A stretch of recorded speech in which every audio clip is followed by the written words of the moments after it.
The opinions and views expressed in the following program are those of the speakers and the host, and do not necessarily reflect those of Yoakley Scott Corporation and Your Sports Network.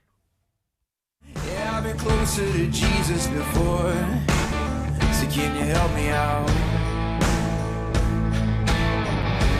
Oh, can you help me out?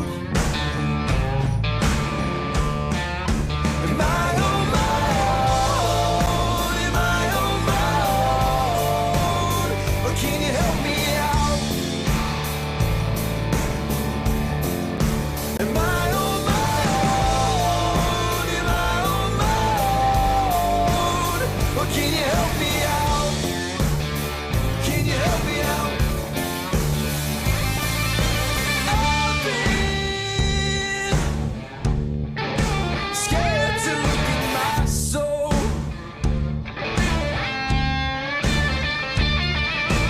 I've been afraid I would follow alone. Yeah, afraid of the things I've been told. Welcome into a Friday edition of Running Point presented by Greenwood Chevrolet on Mahoning Avenue in Austintown. If you're in the market for a brand new or slightly used automobile, you owe it to yourself, hell, you owe it to your wallet, to check out the good folks at Greenwood Chevrolet on Mahoning Avenue in Austintown. They got a great sales department, phenomenal service department, and a great finance department because, after all, who wants to pay an outrageous interest rate when you take out a loan to purchase a new or slightly used automobile? And you got to have those three things in order to have a fantastic car dealership. And Greenwood Chevrolet has all three. So before you put pen to paper and sign the next 6 to 7 years of your life away, make sure that you go to Greenwood Chevrolet on Mahoning Avenue in Austintown. Give them an opportunity to earn your business. All right, 330-886-0813, the MP Vivo Heating and Air Conditioning Hotline, open for business. We'll be chatting this afternoon in about 38 minutes or so with the head baseball coach of the Salem Quakers, Mike DeBar.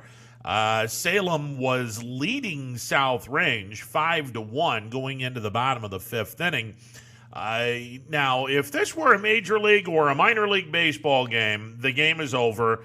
Thanks a lot for attending and see you later. But high school has a rule that you have to finish 5 innings.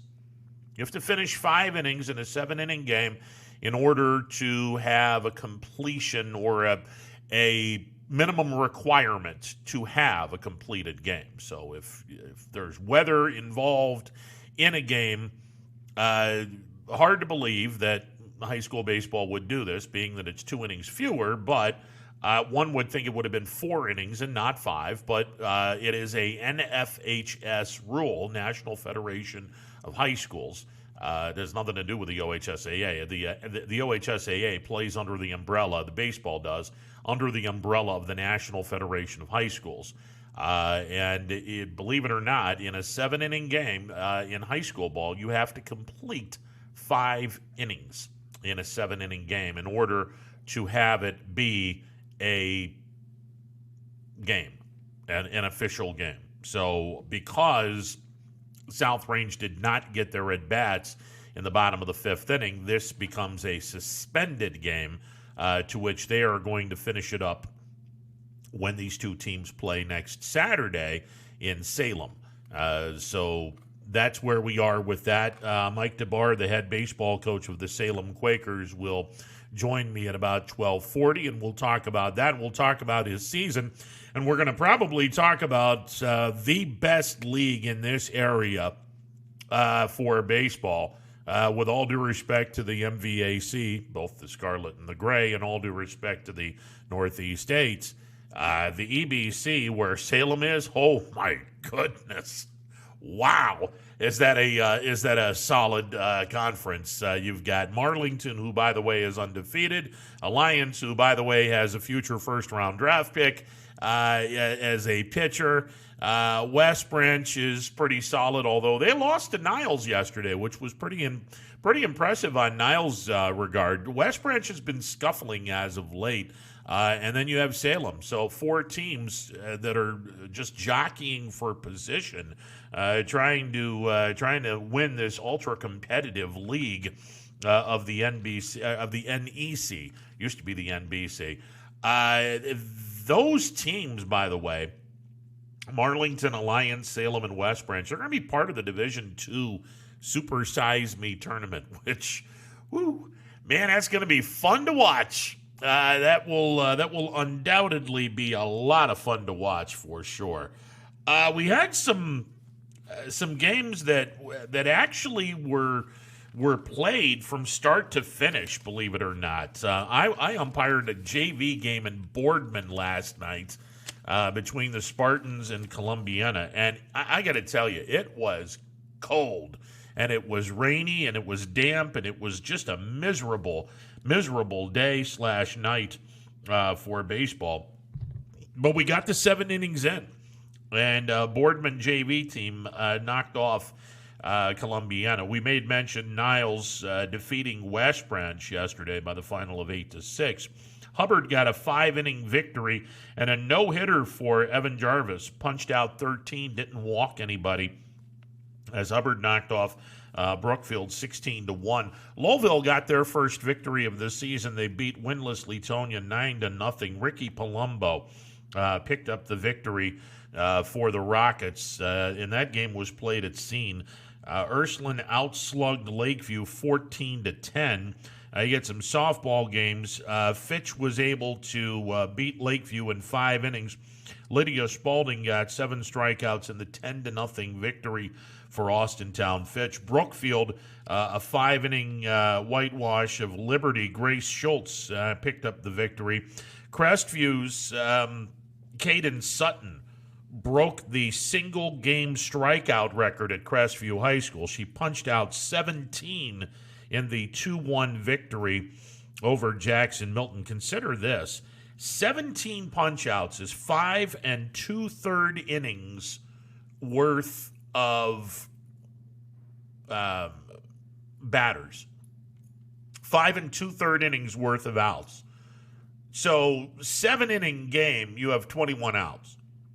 17 punch-outs means that only 4 balls were hit in play. Yeah, that's pretty impressive. That is pretty impressive. Here's the one that is really, really impressive. Matthews is going to go. Matthews is going to be a really tough out in Division 4. Matthews went to Firestone Stadium in Akron, and that might not be their first trip to Firestone. Firestone hosts the semifinals and state championship games in D1 through 4. And I'm going to tell you right now, this might not be Matthews' only trip to Firestone. They knocked off a really, really good Akron St. Vincent St. Mary team last night, 6-2. St. V's was 9-0 going into this game. 9-0. One of the best D2 programs, or D1. I'm almost positive they're D2, but they could very well be D1. Matthews is D4. Matthews is now 8-0 on the campaign. They scored 4 times in the bottom of the 3rd inning en route to the 6-2 victory. Emma Gates, 11 punch-outs, no walks. Keep an eye on Matthews. That is going to be a really, really tough team to take down in the Division 4 playoffs. Ursuline got a victory over Champion. Ursuline is 10-0 on the campaign. Ursuline punches out Champion 13-6. Emily Holland got the victory as Ursuline goes to 10-0. Champion is 4-5 on the campaign. And look, Champion's played a really, really tough schedule, but I think that the 2020 spring shutdown really hurt Champion more than most teams. This is now a team that I think a lot of us thought last year, had they played the game last year, there was a better than average chance that Champion would get another state championship because they just had a ridiculous amount of talent coming back. And I think that a lot of folks believed that they were the odds-on favorite to win the Division III championship. Now, unfortunately, you lost that heavy senior-laden team last year. And truth be told, the seniors, and we've mentioned this a few times, the seniors, the last time they played high school spring sports, baseball, softball, ran track, whatever, the seniors were just sophomores, the juniors were just freshmen, and the sophomores and freshmen were both in junior high. So that gives you an idea of just how difficult this is, especially if you were playing a junior and senior based team. Now, if the juniors and seniors from 2020 or 2019, well, both of them are gone. The last time you saw the senior class, 2019, they played their games.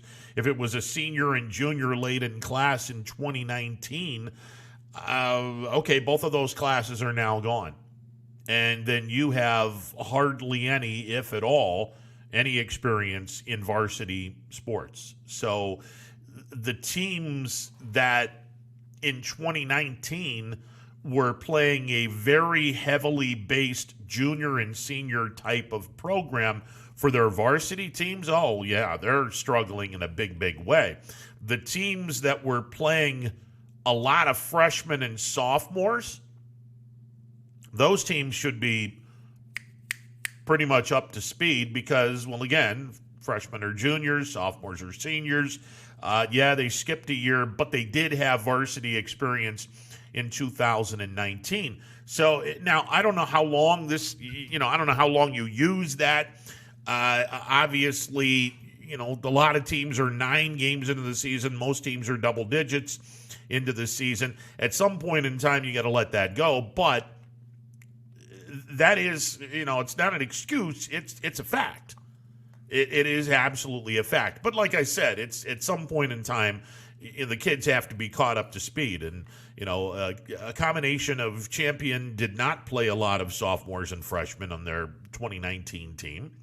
And the fact they're playing a really hard schedule, which they do, and kudos to them for doing it.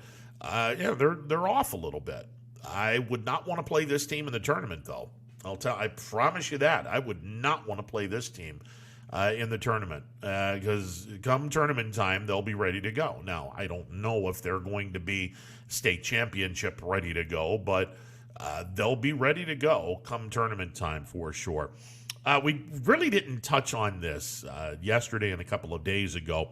For those wondering about Youngstown State and their football game and what was supposed to be the last game of the spring season, that game between YSU and North Dakota has been postponed. And the guy behind the postponement, according to our brethren over at TV 21, that's first-year head coach Doug Phillips. He said, no, thank you. It was his decision to cancel the game. He said this Wednesday night on Penguin Game Day, which is seen on our brethren, WFMJ, and I believe the WB network, WBCB, carries Penguin Game Day as well. But Doug Phillips said ixnay on the final game of the season, quoting the YSU head football coach. I'm going to put our players first. You look at the overall picture, and we played 7 games, which is the most in our league. It came down to affecting our timeline. We're 3 months away from starting fall camp, where we have to play a season. Usually we have a 9-month break, and we have to manage our roster and get players back to full health so we can play a successful fall season. Yeah, I don't have a problem with this. I mean, you've already played 7 games. You didn't bail like certain teams in Illinois. I'm talking about you, Illinois State and Western Illinois. You didn't bail halfway through the season and affect other teams and their possible playoff hopes. You played pretty much the entire season. And I think that the Missouri Valley Football Conference really didn't want to see anybody playing 8 games, and certainly this is, I kind of agree with what Coach Phillips is saying. The turnaround in this is really, really quick. I mean, here we are, April the 16th. 3 months from now, these kids are going to be getting back together and preparing themselves 3.5 months from now for the Thursday night game, September the 2nd, against Incarnate Word, which kind of sounds like a church more than it does I mean, I'm serious. It sounds more like a church than it does a college, or a college that has a football team. I feel like I have to, grab some holy water and do this stuff before going to this game and watching this game. I'm just saying. But September the 2nd is the home opener and the opening game of the fall portion of the campaign as they take on Incarnate Word. So the turnaround time is pretty quick, and obviously there's a lot of things that need to happen in the next 3.5 months, and I firmly believe, and Bob Hannon made a comments, and I completely agree with what the voice of the YSU football Penguins has to say. And as a matter of fact, we're going to try to get him on before the day is over. Now that this football season is complete for Youngstown State, we'll get a first word from the voice of the YSU football team. Hopefully we can get Bob on at some point today. If not today, we'll go back on Monday and grab him. But Youngstown State's, they'll finish the season 1-6. And I think a lot of folks were hoping that it would have been a better season. As I had said, and you can hear me doing the tailgate show and hear me doing the fifth quarter show on the radio home of the Penguins. And I said, look, this is a team that is 50% filled with true freshmen or redshirt freshmen. It is an extremely young team. And I think that this is probably much, much better for Youngstown State to have gone through a shortened season instead of a regular spring situation where they were just hitting themselves and basically practicing against themselves. I think in the long run that this is probably a much, much better thing for Youngstown State. And I think that the Penguins are going to be a much improved team in the fall. However, there's a few things the Penguins need to do. And I sincerely believe, and Bob Hannon brought this up, and I sincerely believe this. I think the Penguins are going to be going into the transfer portal, and they're going to be fetching a couple of guys that will try to strengthen a weakness or two on our team. And I think the biggest weakness that we have right now at YSU is wideouts or lack thereof. And I think that the Penguins will probably go into the transfer portal and try to grab some wide receivers. I think that the Penguins are certainly in need of some receivers that consistently catch the football. It's one of the things that Penguins definitely need to work on. They could probably use a pass rusher in the transfer portal as well. The Penguins did not get much pressure on the opposing quarterback. That's something else that the Penguins can certainly use.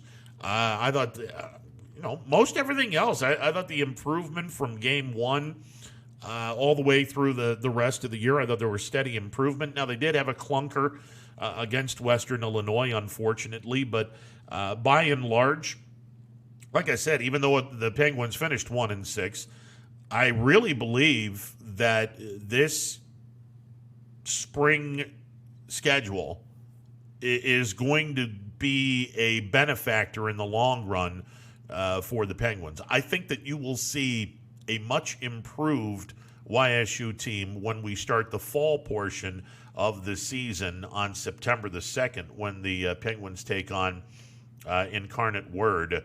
And that game will be played on Thursday night, September the 2nd at Stambaugh Stadium. The first road game is going to be September the 11th. That's going to be the money game against Michigan State.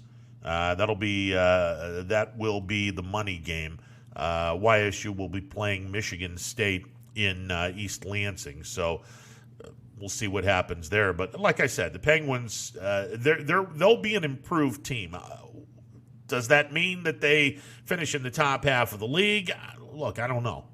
I don't know. This team is extremely young, and young teams tend to struggle. But young teams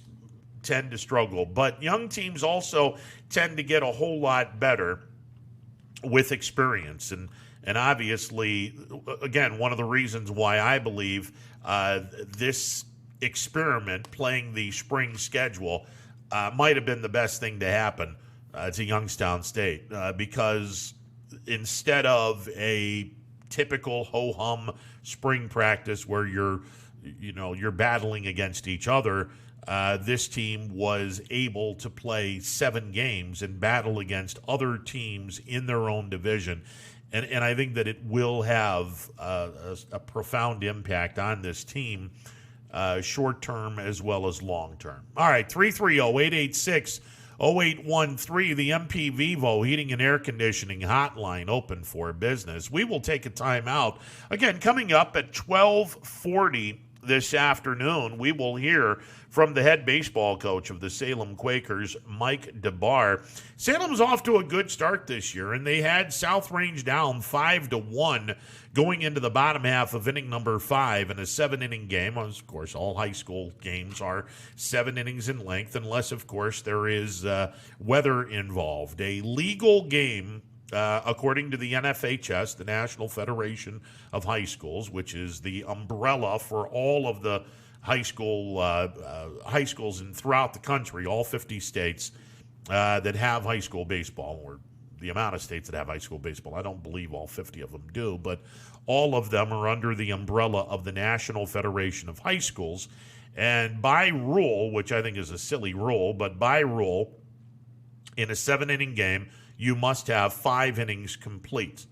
So because South Range did not hit in the bottom of the 5th inning, it's not a completed game. So these two teams were planning on playing each other next Saturday in Salem anyway, so they'll just finish what they started last night with the Quakers scoring a run in each of the 5 innings, and they have a 5-1 lead on South Range going into the bottom half of inning number 5, and that game will be finished before the start of the originally scheduled game next Saturday. And the finish of the first game and the regular scheduled game will all take place in Salem. All right, 330-886-0813. We're back in a bit. It's a Friday edition of Running Point presented by Greenwood Chevrolet on Mahoning Avenue in Austintown. New things happen all day. Some are good, some not so good. In today's complicated world, while you're busy working, playing, and living life, we're busy helping you make sense of the day's news. And there's only one place where it comes together with clarity, context, and accountability. It's 21 News at 6 with me, Madison Tromler, and Derek Steyer. 21 News at 6. It's what the day's news really means to you. Welcome home to a home made homier with Baird Brothers Fine Hardwoods. Inspiration starts at BairdBrothers.com and is turned into reality when high-quality hardwoods are delivered right to your home. Baird Brothers has the latest design trends: shiplap and skinny lap interior siding, antique oak rustic flooring, and, well, you'll find them all at BairdBrothers.com.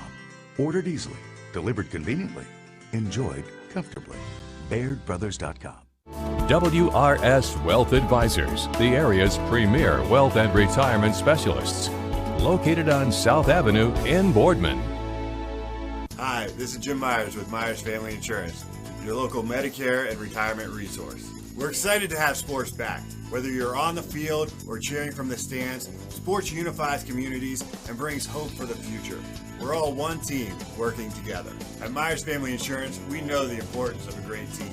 Our team continues to grow to help you with your Medicare and retirement needs. The annual election period is October 15th through December 7th. Now's the time to make sure your plan continues to meet your needs for the upcoming year. Call today. Hi, I'm Colin Chupa. And I'm Kelsey Clem from K-Squared Marketing. Our boutique marketing firm specializes in media planning and buying, public relations, event marketing strategies, and strategic sponsorships. We can integrate our services with your existing game plan, or we can be your entire marketing team. Your goals, our game plan. Let's win together.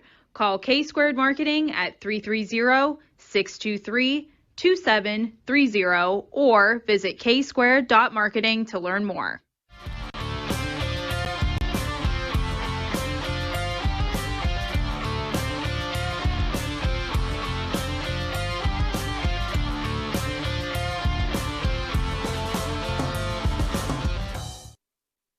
Hubbard Chevrolet, Hubbard can help you get the financing you need regardless of your situation. I'm Tony Page, and I've helped thousands of customers in Northeast Ohio and Western Pennsylvania buy a vehicle.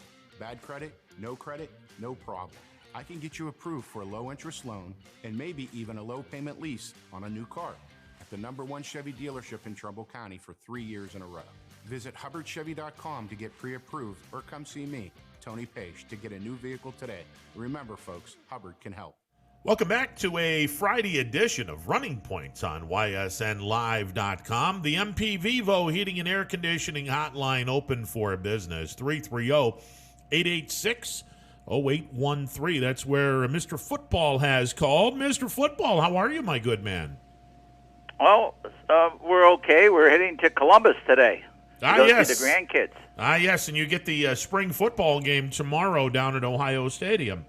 Is there anything you want me to ask Coach Day and your vast listening audience to bring back the answers on Monday? Well, I think we all know. The answers. Quarterback. I'm sorry. Ohio State will be good. They'll challenge for the Big Ten championship. They'll challenge for a playoff spot, and they'll fall short. And who's going to be the starting quarterback for favor? Yeah, that's a great question. That's what I thought I'd ask Coach Day. I don't know, to be honest with you. I mean, I think you'll probably see multiple quarterbacks unless somebody takes the bull by the horns here. I will be very curious to see which quarterback steps up and has a really, really good spring game tomorrow. It doesn't. From what I was reading in some of the stuff that was released to the press in the Columbus area, that it's a cabal. No one has, like you said, took the reins. But the other thing I was going to ask you, Ronnie, is, and your audience out there, it was a good thing, bad thing. We YSU completing the season. I mean, it seems to me, just when we were.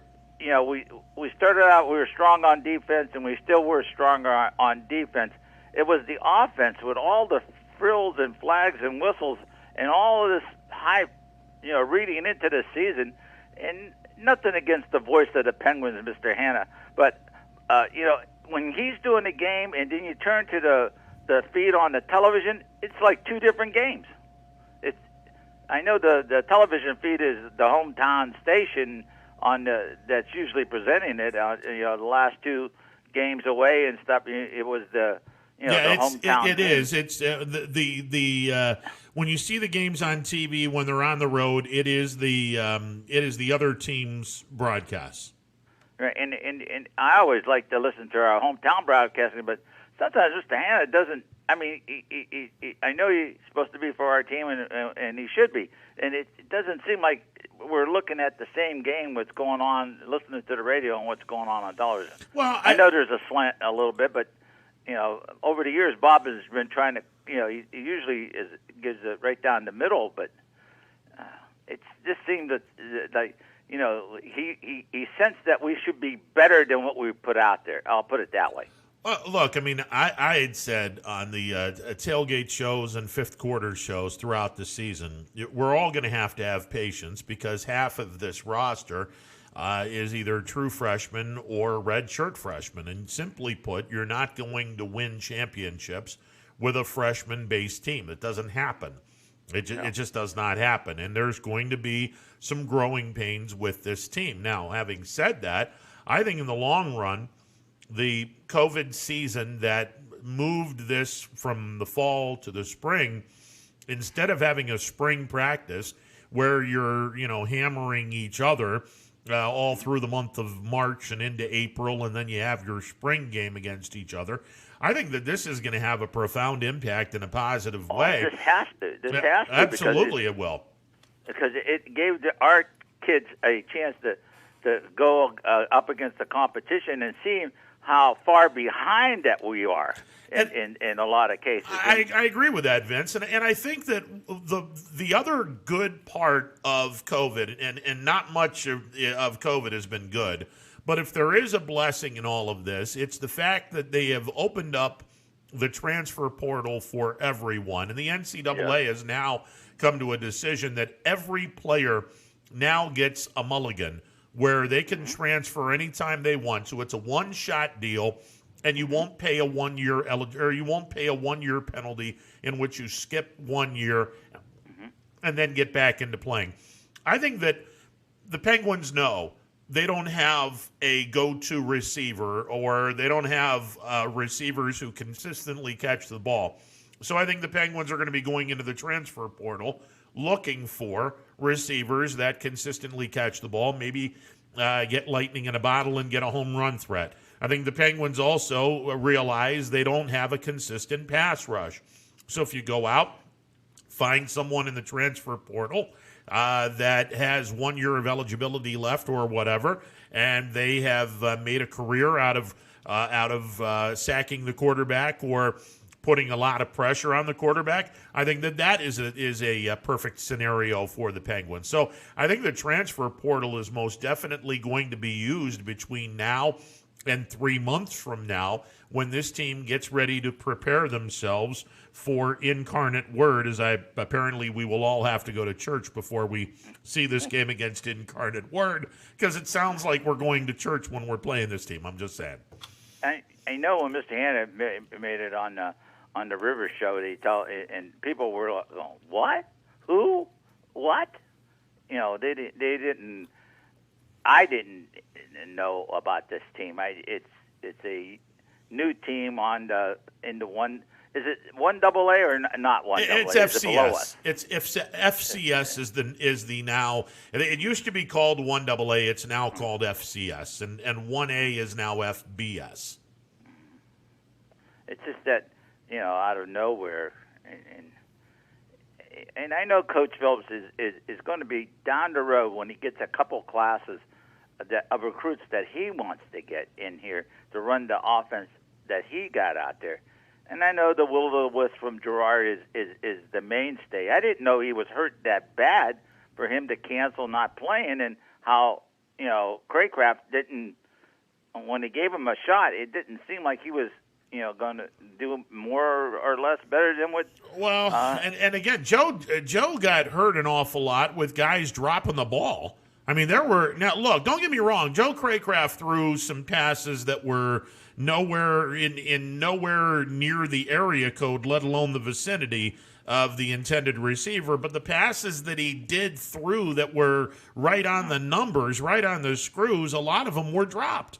His receivers didn't help him out very often. Brian, you've been around the block. You've seen the great teams that were here versus the not-so-good teams and everything. And I know, they're going to say, well, give the guy a chance. It was only a few games that he got under the belt. But it shows you that the quality, or not the quality, I can't say that, but that, you don't see guys like that dropping passes at Ohio State, Penn State, or no. And look, you're right. And clearly, this is a position that the Penguins need work on. I think the defensive line, i.e., get a pass rush, is something that the Penguins need to work on. I thought the offensive line got a whole lot better after a couple of games, and they've they've developed into something nice. I think the running attack is fantastic. I think Mark Wade has more than enough potential to succeed in FCS football. Get him some receivers. Get him some receivers that can consistently catch the ball and separate themselves from the DBs, and I think the Penguins will be in good shape. Also, I think the Penguins linebackers and DBs were pretty solid. So even though they finished 1-6 this year, I don't believe there is a lot of quote-unquote red flags. I think the Penguins, if they shore up and get a pass rush along the defensive line and get some receivers that can separate themselves and consistently catch the ball, I think the Penguins are going to be heard from. Now, I don't think they win the division in the fall, but I think they're going to be heard from. There's no question. I think they'll be heard from. We got to shore up some of the leaks in the offensive line. Because we can't have our number one quarterback running for his life and having less than 2 seconds to get rid of the ball. I agree with that, but I think we got to develop a deep threat because it was numerous times, Ronnie, you and I talked about it, that it was third and longer than 8, and our guys weren't getting down only 3 yards and out. Yeah. They were throwing, and we were not getting to the line of game for the people out here that are listening. We weren't even getting to that, and they were throwing it short and hoped that the guy would run instead of having the guy or the ability of the guys to go deeper. And if you have to come back, you're still past the first down marker. Yeah, there's some things that they definitely need to work on, no question. And I think that it won't surprise me if they become very active in the transfer portal and grab some kids to solidify some deficiencies within the football team. And honestly, I think they'll be a much better team this fall. I really believe that. Well, let's hope that that the injuries to Wade. Now, does Craycraft come back or he's gone? He's done. No, I mean he's going to be eligible, and they don't drop any eligibility this spring. They're going to be the same. They're going to be the same player as they were eligibility wise in the spring. So Wade is still going to be a redshirt freshman. Mm-hmm. All right. So this was like just a practice scrimmages for him going through this spring. Yeah, I mean that was good for him because he got some experience. It is, and I think that it'll be interesting to see what happens when this team gets back together again in 3 months to get ready for their opening game on Thursday, September 2nd. And I think that Mark Wade is probably the guy that has solidified the quarterback position. And I don't know if Craycraft will go to the transfer portal or not, but I believe that Mark Wade has done enough where I believe that he's going to probably be the starting quarterback. Now, Wade will be the starter, and if Craycraft stays, who backs up him? Probably Crenshaw or Mitch Davidson. The freshman kid? And we haven't seen Crenshaw, so there's a lot of folks high on that young kid. So it'll be interesting to see what happens. But, Vince, we're in agreement. I think that, it starts and ends on offensively. Get some wide receivers and shore up the offensive line, although I think the offensive line was improved by leaps and bounds from the first 2 games to the end of the season. I thought the offensive line did a fantastic job in improvement-wise. Hey, I got to get bouncing, Vince. Enjoy your time in Columbus. Enjoy your time in Columbus, brother. Thank you. Bye. All right, see you. 330-886-0813, the MP Vivo Heating and Air Conditioning Hotline open for business. With you till 3 o'clock. Power Hour coming up at 3. Baseball and softball on the docket today. Kind of like yesterday, it's going to be hit and miss. It just depends on how much rain we get during the course of the day. It's going to be a lot nicer on Saturday. And then Sunday, it's going to be back to cruddy weather with a chance of rain and just That's get it out of your system, and hopefully next week. And I saw where next week we're back into the low and mid 60s, which it's pretty nice. So we'll see what happens. But today it's miserable. There are no two ways about it. it would have a hard time trying to get up for a baseball game when it's in the low 40s. It's 40 degrees here in Palestine, and it feels like 36. I would have a hard time getting excited and wanting to play a baseball game when it's in the low 40s. That's kind of tough to do. Now, obviously, if you're a major league player, you get paid to do that, and you get paid handsomely to do that. Still, I mean, it's pretty tough to do it, but you do get paid for it. All right, let's get to the phone lines real quick. Hopefully this is the head coach of the Salem Quakers. You're on the MP Vivo Heating and Air Conditioning Hotline. How goes it? Indeed, it is the head coach of the Salem Quakers. How are you, sir? Mike DeBar, the head baseball coach of the Salem Quakers, joining me on the MP Vivo Heating and Air Conditioning Hotline. Mike, your team has been off to quite the start in this 2021 high school baseball season. You guys are playing some really, really good baseball at the start of this season. Are you surprised at how quickly you've gotten off in terms of your start this year, Mike?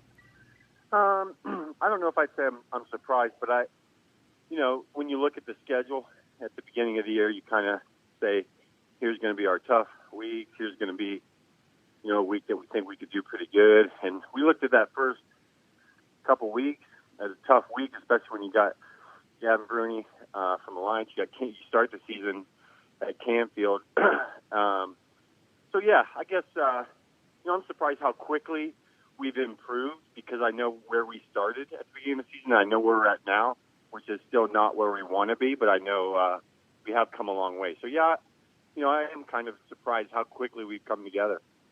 Mike DeBar, the head baseball coach at Salem, joining me on the MP Vivo Heating and Air Conditioning Hotline.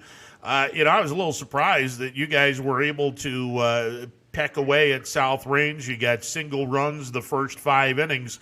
You got a 5-1 lead on South Range, and the only reason why this isn't a completed game is because of a rule that, this is an editorial comment, I don't agree with this rule in any way, shape, or form. It should be 4.5 innings in a 7-inning game. My goodness, it's 4.5 innings in a 9-inning game in minor league baseball as well as major league baseball. How it's not 4.5 in a 7-inning game is beyond me, but it is a 5-inning minimum, so you'll have to complete this game next Saturday when they come to your ballpark to play you guys, and then you'll start and finish, hopefully, knock on wood, the regularly scheduled game. But the fact that you guys were able to score 5 runs off a pretty good South Range team, that immediately opened my eyes in a good way, Coach.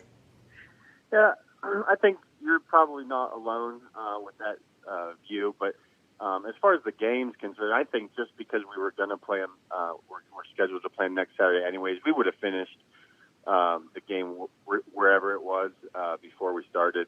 But I will say, talking with the coach before the game, they had some guys in some different positions. They gave Pancake a day off from behind the plate, so I know they weren't playing at full strength, but we've been hitting so well lately that it did not surprise me that we scored in every inning, 1 run in every inning, and then the young freshman got into some trouble almost every single inning, but was able to get out of it with some double plays, some big strikeouts. So that was a good game for us yesterday.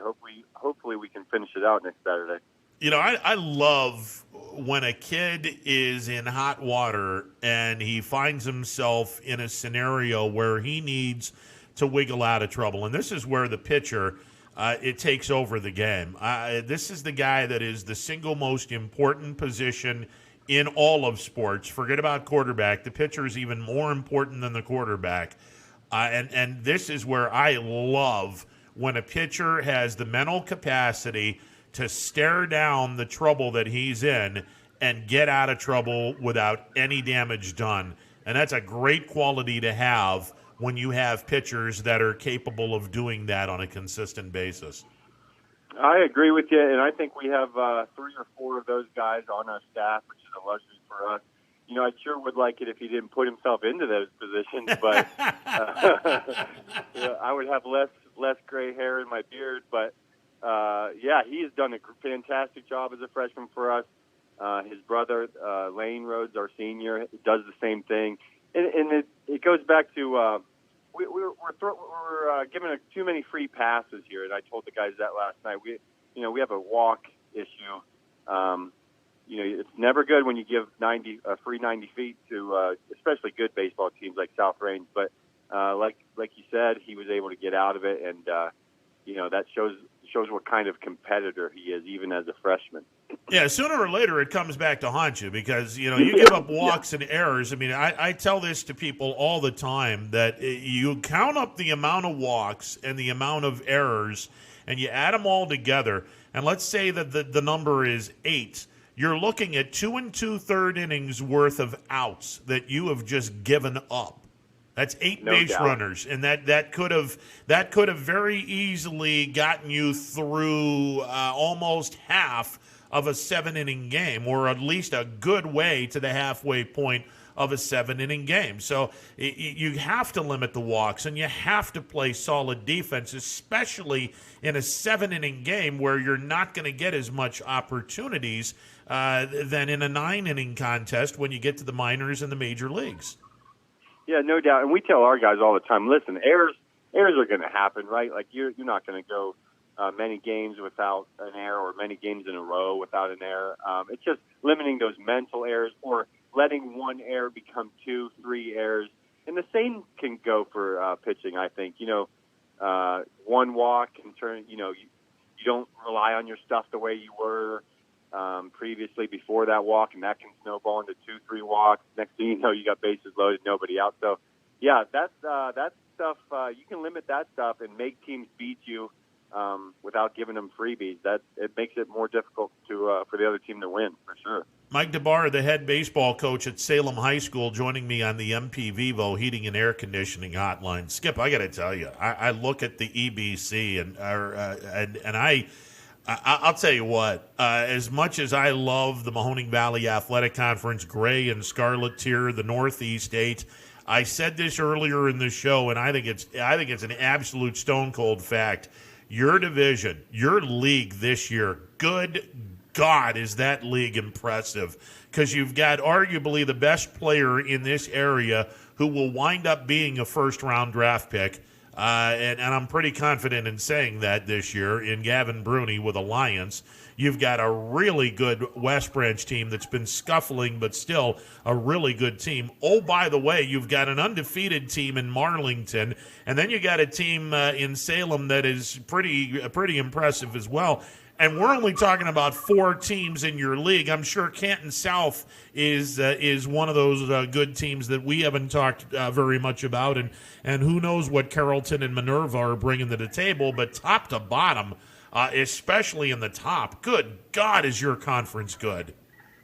Well, I'm really glad that you said that, because I've been beating that drum for a long time now, and it seems like some people don't see it that way, but gosh darn it, it's a grind for sure. And to start off with Alliance, like you said, with Gavin Bruni, and let's be honest here, it would have been very difficult for us to get a win if Gavin Bruni was not on a pitch count there and didn't have to come out in the 5th inning against us, because he was pitching lights out, and Lane Rhodes was pitching lights out as well. But yeah, you get Alliance, and then next week we have a huge showdown with Marlington, who, like you said, is undefeated. And West Branch has been playing unreal lately. So, yeah, I'm with you on that. It is a tough league. Good coaches throughout the whole league, well-coached teams, great players, a lot of guys going to D1 schools and that kind of thing, even in other sports. So, yeah, it is top to bottom a tough league for sure. Mike, how long have you been the head coach over at Salem? This is my, depending on whether or not you count last year or not, 5th year as the head coach. I guess, and I want to say this was about 5 years ago. Canton South had an outfielder that wound up getting drafted by the Chicago Cubs in the 2nd round, and I saw him play Poland in the regional semifinals, and this kid was so dominant both at the plate and in the field, and yet I've seen what he has done or what he hasn't done in minor league baseball. He hasn't even been able to get out of high A ball. And at one point, he was one of the top 10 scout or one of the top 10 prospects in the Cubs organization. Now he's worked himself, unfortunately, into a organizational guy where they're not even they don't even think he's going to be able to get past Double-A ball. And that just speaks to how difficult the jump really is from high school to the pros, let alone high school to college. But when you have a league like your league and you've got high-quality baseball teams playing each other, it makes it a lot easier because you've got some solid competition. Yeah, no, we were just talking about that same thing the other day, our coaching staff, about Gavin Bruni and how unbelievable he looks against some high school players and how difficult it is to make it in the major leagues. It is. It's not easy to play the teams in the EBC. Again, they're so well coached. That's what I love about the EBC. They're all great guys. Love all the coaches in the EBC, and you can tell. Sometimes you go and play teams out of conference, and some of the routine plays or mental mistakes that you never see in the EBC will show up out of conference. But it's good baseball for sure.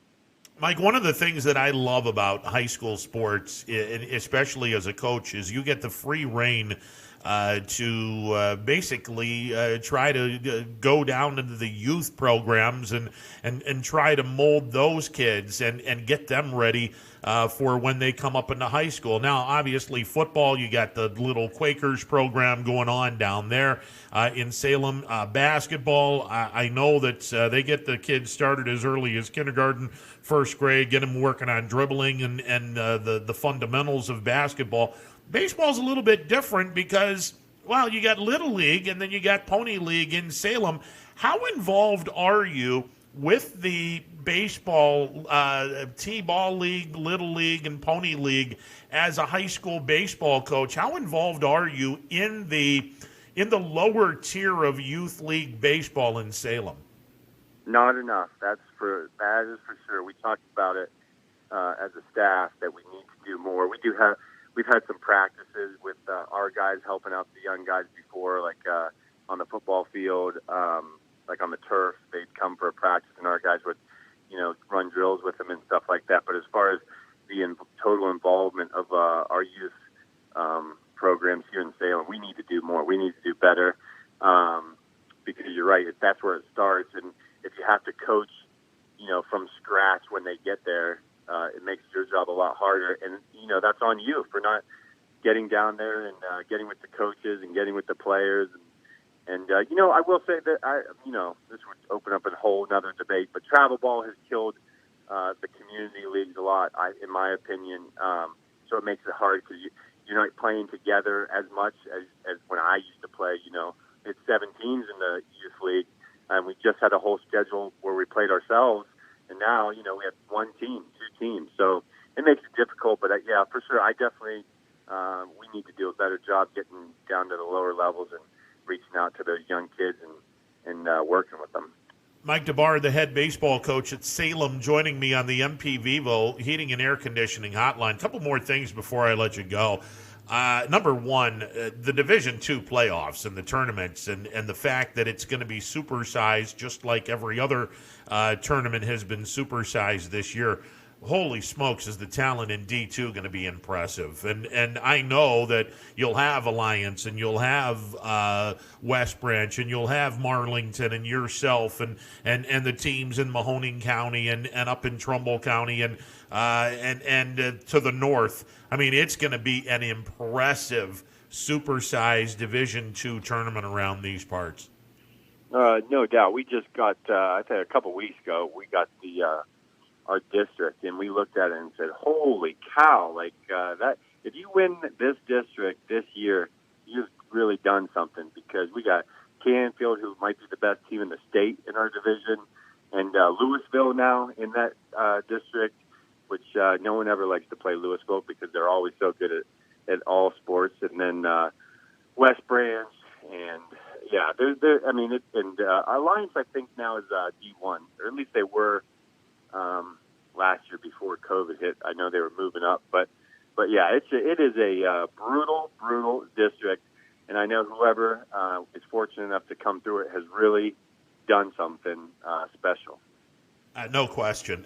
Before we let you go, I got to compliment you guys. Your stadium at Salem High School, it is gorgeous. It takes some pride in that. That is an absolutely gorgeous stadium you guys have over there. Well, we love it. We love Ray Riesbeck Field. We call it the Ray. If you play on it as a Quaker, you learn to love it. Are you talking about our baseball field, or are you talking about our football? No, your baseball field. I love your baseball field. It has so much character, in my opinion. And we've looked recently, a couple weeks ago. We looked at what it's going to cost to redo some of the stuff in the field, because we have some lip issues, as other teams do, but ours is pretty bad. But our maintenance department does a great job getting our field ready. It always looks great, looks in good shape, and we have a couple parents who have taken over the PA announcer duties this year, and they're having a great time with that. And we got lights, one of the only places in the area with lights, and we love to play night games if people want to play. We have one scheduled tonight. It's going to be a little chilly, but we love playing at the Ray, and I think over the last year and now 4 games, we've 15, 16, and 1 at home. So we love home cooking here at Ray Riesbeck Field. All right, give your coaches some love here, because I know you're not doing this by yourself. Give me some of your coaches and the guys that you've had to lean on through the years here at Salem. Well, there's no doubt that I lean on them heavily. Coach Clutter, Andy Clutter, is our varsity assistant, and he is in-game, phenomenal in-game moves. He's always thinking 2-3 steps ahead. And Coach Carner is our JV head coach and works with our catchers. And I'm telling you, 2 years ago we had a catcher who caught for 3 years, Bryce Owen, who graduated. And we looked at our roster and said, we don't have a catcher. And we took a young kid, Darius Beck, turned him into catcher. He fell in love with it, and I think he's one of the best in the league right now, and that's a lot because of Coach Carner. And then Coach Powell, who's JV assistant, who's with us for the first year. He's done a great job. And Ricky Enlow, who was a senior last year, we brought him on to help out with the kids. And I'm telling you what, he's just as good as any hitting coach that I've been around. He eats, breathes, sleeps baseball, and we felt so bad that he lost his senior year. He wanted to be a part of this team in any way that he could be, and he's done great for us. One of the cool things I like about Salem, and it's a beautiful community first and foremost. Growing up in Leetonia, Salem is just one of those communities that's absolutely gorgeous. But one of the things I love about Salem, you have a lot of alumni that come back and give back to the community, whether it be former track stars, former football stars, in all sports. You have a lot of people that come back home and give to the community. I like that. No doubt. I graduated here in 1999, won a district championship with the baseball team in 1999, and I can tell you, just those guys alone are huge for our baseball program. They've come and they've given back. They've helped coach. They're always asking about what's going on, how they help with fundraisers. There's no doubt that when you're a Salem, it's a special thing to graduate as a Salem Quaker, in my opinion, and people come back because of it. Coach, continued success with your team, off to a really good start, and I look forward to seeing you guys before the end of the year and on into the Division II tournament, which is going to be an absolute joy and a hell of a ride to see that tournament unfold. I appreciate it. I really appreciate you having me on, and go Quake. All righty. Mike, all the best to you, sir. Thank you. You got it. Mike DeBar, he is the head baseball coach at Salem High School. That is a solid team. Solid team this year. And I'll tell you what, I'll say it again. The EBC is just my humble opinion, I think the EBC is the best baseball league right now we got in our area. And that's saying something, because we got some really, really good baseball in certain leagues. And I think every team, every league has a really good team, but the EBC has 4 that, whew, man.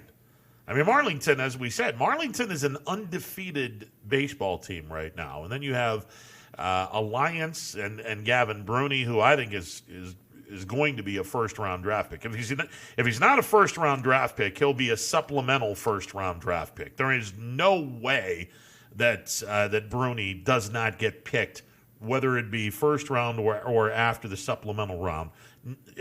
Not with an arm like that. He throws in the upper 90s.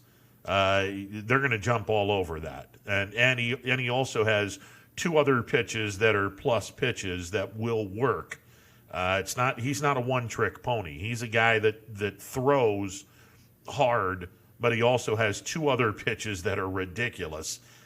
So he will undoubtedly be a very, very high draft pick. And oh, by the way, Alliance also has some pretty good arms and pretty good players on that team, other than Gavin Bruni. And then you have Salem and West Branch, who have both been playing pretty good ball. Now, West Branch has been scuffling a little bit, but by and large, those 4 teams alone, and I haven't even mentioned Canton, South, Carrollton, and Minerva, up and down, that's a damn good league, and that hasn't been given a whole lot of love.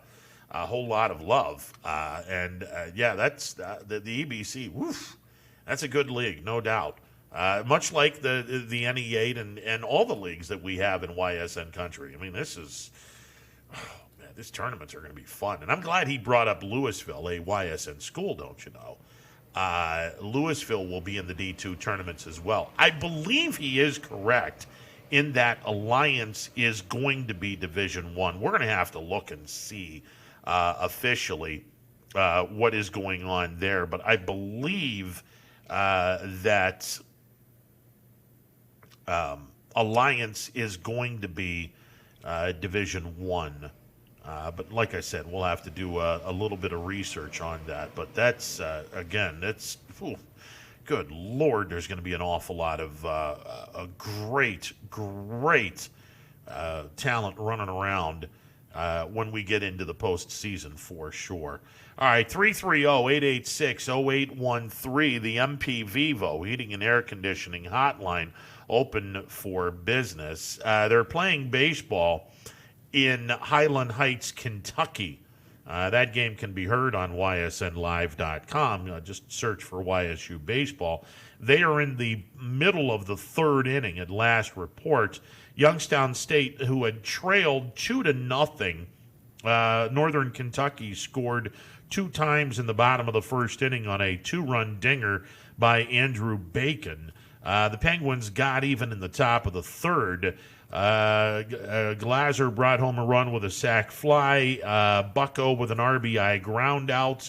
The Penguins in Northern Kentucky tied at 2 at last report in the home half of inning number 3. We will keep you updated on that. All right, we'll take a timeout, be back with more. Phone lines open, 330-886-0813. It's a Friday edition of Running Point presented by Greenwood Chevrolet on Mahoning Avenue in Austintown. Back in a bit. Quality, customer service, and integrity. Those are the 4 words that have driven our success since 1957 at Joe Dickey Electric. Joe Dickey Electric is one Mahoning Valley landmark business that stays current with the requirements of our customers.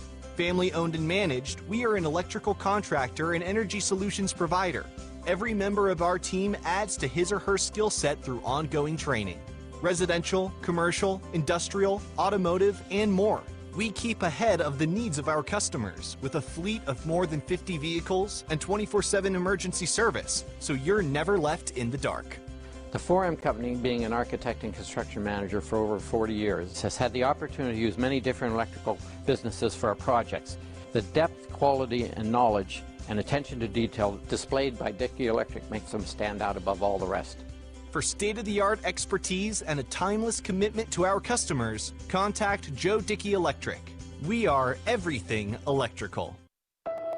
News doesn't stop after the sun goes down. Sometimes you just have to hustle to get it. At 21 News, no matter how far it is, no matter what it takes to get there, we're working to bring you the best stories and the freshest content at 11 p.m. with the context and clarity that makes it worth staying up for, no matter what time it is. 21 News at 11 with me, Erin Simonek, and Derek Steyer. 21 News at 11, news that's worth your time. When looking for home design inspiration, don't just be inspired, be Baird inspired. Whether new or remodeling, Baird Brothers has the latest trends like shiplap to refresh your home. Go from inspiration to installation with our wide selection of in-stock American hardwoods. From the rustic charm of antique oak to the warmth of traditional cherry, Baird Brothers has what you need to make your home inspiring. Baird Brothers, our family's heritage, your family's home. Welcome back to a Friday edition of Running Point, presented by Greenwood Chevrolet on Mahoning Avenue in Austintown. The MP Vivo Heating and Air Conditioning Hotline open for business. 330-886-0813. That's 330-886-0813. Interleague play tonight for the Indians as they travel to Cincinnati to take on their Ohio brethren, the Cincinnati Reds. Reds off to a 7-5 start, just like the Indians are.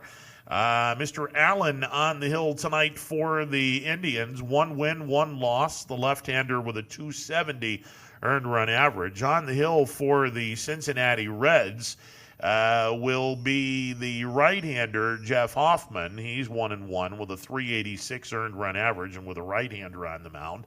That would mean that Jake Bowers is in the lineup today. A lot of folks, and I shake my head when people say things like this. A lot of folks are like, well, you know, the service time is pretty much coming to a close for Bobby Bradley. There's 3 days left, where if they call him up in 3 days, then he'll have a full year under his belt. Okay, let me just remind everyone that the decision to play Jake Bowers over Bobby Bradley has absolutely, positively, zippity-doo-dah to do with service time. This decision is based on one thing and one thing only, and it has nothing to do with Bobby Bradley. It has everything to do with the fact that Jake Bowers has no options left. I have to tell this story every year to keep everyone up to speed because sometimes people don't understand this. One option equals 1 year. A lot of people think that if you send someone away, AAA or AA or wherever, and then you call them back up, well, that option's been used. No, it hasn't. One option equals 1 year. And everyone, once they get to Major League Baseball, you have 3 options. Once you have gone into the and you're Rule 5 eligible, if you're eligible for the Rule 5 draft and you stay on the 40-man roster, you now have 3 options. And one option equals 1 year. Believe it or not, Jose Ramirez actually has an option left. He got to the major leagues and stayed in the major leagues, but he has one option left, believe it or not. So if the Indians wanted to send Ramirez down, they could, because he has an option left. Now, they'd be out of their mind if they did that, but you wouldn't have to designate him for assignment because he has an option left. In Jake Bauers' case, he doesn't have any options left.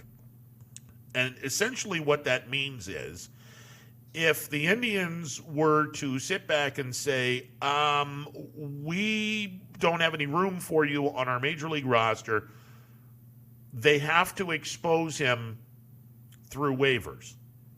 They would have to designate him for assignment. When someone gets DFA'd, it means that 99 times out of 100, this team does not, or this player does not have any options left. And because they don't have any options left, you have to designate this person for assignment if he does not stay on your major league team. You cannot put this guy to the minor leagues if he doesn't have any options left. If he does, no problem. If he doesn't, you have to designate him for assignment first. And then there's a 48 to 72 hour window in which if someone wants to pick him up, then he is picked up and put on their 40-man roster. In other words, you can't just pick this person up and say, okay, now we're going to send you back to the minor leagues. He is now on your 40-man roster. You can put him in the minor leagues if you want to, but he's on your 40-man roster. The Indians, because he doesn't have any options left, the Indians must put him through the designated for assignment area. Now, if nobody picks him up in the 48 to 72 hours, then the Indians can pull him back, take him off the 40-man roster, and put him into the minor leagues. Now, it would seem pretty easy. It would seem pretty easy on paper that, okay, why aren't the Indians doing this? I mean, after all, clearly Bowers isn't really that good of a player. Do you really think that someone would pick up a guy that's currently hitting $143? Well, the Indians believe that they think someone would pick him up, and then they would lose this guy with nothing in return. So it isn't about Bobby Bradley and the fact that if you call him up in 3 days, he'll have an extra year. That has nothing to do with this. It has everything to do with the fact that Jake Bowers has 0 options left, and that the Indians do not want to give away Jake Bowers. Because if you designate him for assignment, somebody picks him up, then you've essentially given this guy away. And there are people in the organization that still believe that Jake Bowers is salvageable. Now, he did have a couple of hits in yesterday's game. Now, I don't know if I don't know if this means anything, but the fact that he went opposite field in his 2 hits, maybe that's telling me that, okay, maybe, just maybe, we're starting to get this. We're starting to understand that the best Jake Bowers at his best isn't a pull-happy guy. He's a guy that's going to use every part of the field. He's going to be a guy that goes the opposite way. When Bowers is starting to get locked in, he's a guy that goes the opposite way. And the fact that he had 2 base hits going the opposite way, again, I don't necessarily buy this. I don't believe that he is the answer, but then again, I also don't believe that Bobby Bradley's the answer. I don't think either one of them are the answer. Now, here's the other thing that I learned in my many travels. I'm talking with scouts and farm directors and whatnot. The light bulb of a Major League Baseball player, if it's not turned on by the time this player becomes a 26-year-old, the chances are, and it's not foolproof, it's not 100%, but chances are if a player does not get it by the time he's 26, then he's pretty much toast. He's never going to get it. Now, as I said, it's not foolproof. Like we had the conversation yesterday where DJ and I debated this, and he doesn't agree with it, but it's the numbers actually point out that it is true that a team, you cannot win your division in April, but you can lose your division in April. Over the last 30 years, did some research from 1970 to 2001. In those 30 years, a last place team, 8 games out of first place or more. You've had 2 division winners and 1 wild card in the last 30 in 30 years from 1970 to 2001. I'm having fun in doing this as well because I'm surprised that the numbers are that. I thought they would be even fewer. But so far in the 30 years that I've done some research, 2 division winners, 1 wild card. That began the season on May the 1st in last place, minimum 8 games out of first place. So it's pretty, not 100%, but it's high percentage. Same thing with the player. If you turn 26, if you're not established or at least becoming established, you're never going to get this. That's why I've pretty much given up on Bradley Zimmer. I've pretty much given up on him. He's 28. It's unfortunate. He had some injuries, whatever. Now, is it foolproof? No, it's not foolproof. Like I said, nothing is absolute. But it's pretty high percentage. And for Bowers, he's 25. He's not 26 yet.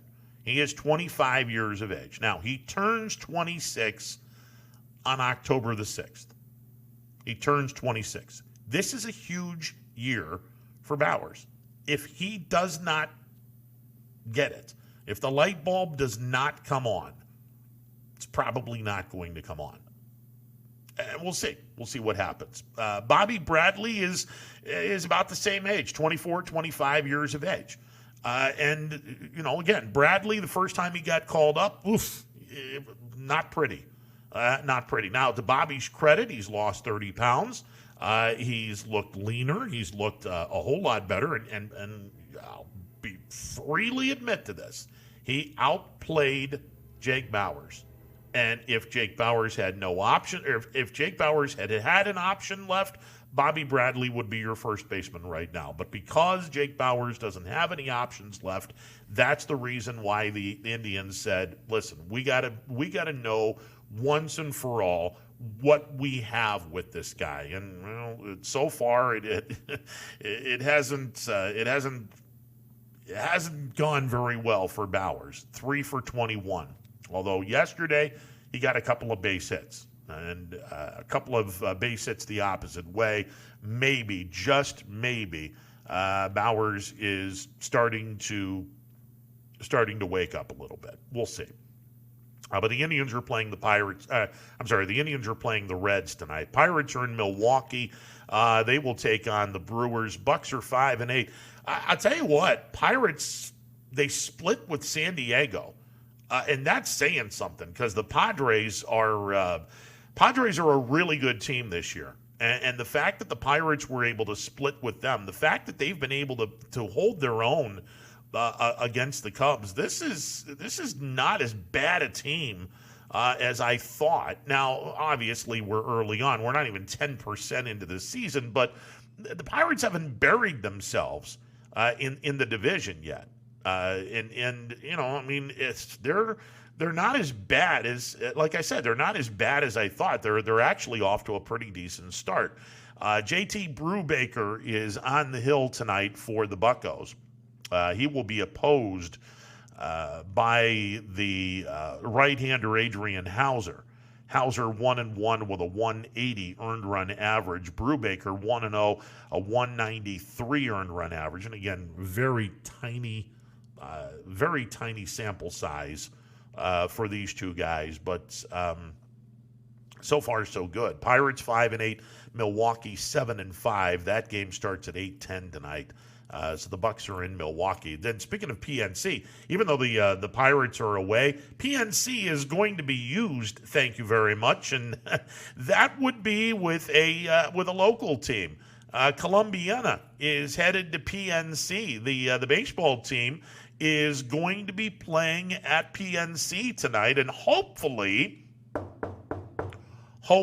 weather permitting, Youngstown State gets an opportunity to do this. They're playing Ringgold, PA at 6:30 tonight, and that'll be at PNC Park in Pittsburgh. The Clippers were getting beat by Boardman 16-0 in the bottom half of inning number 4.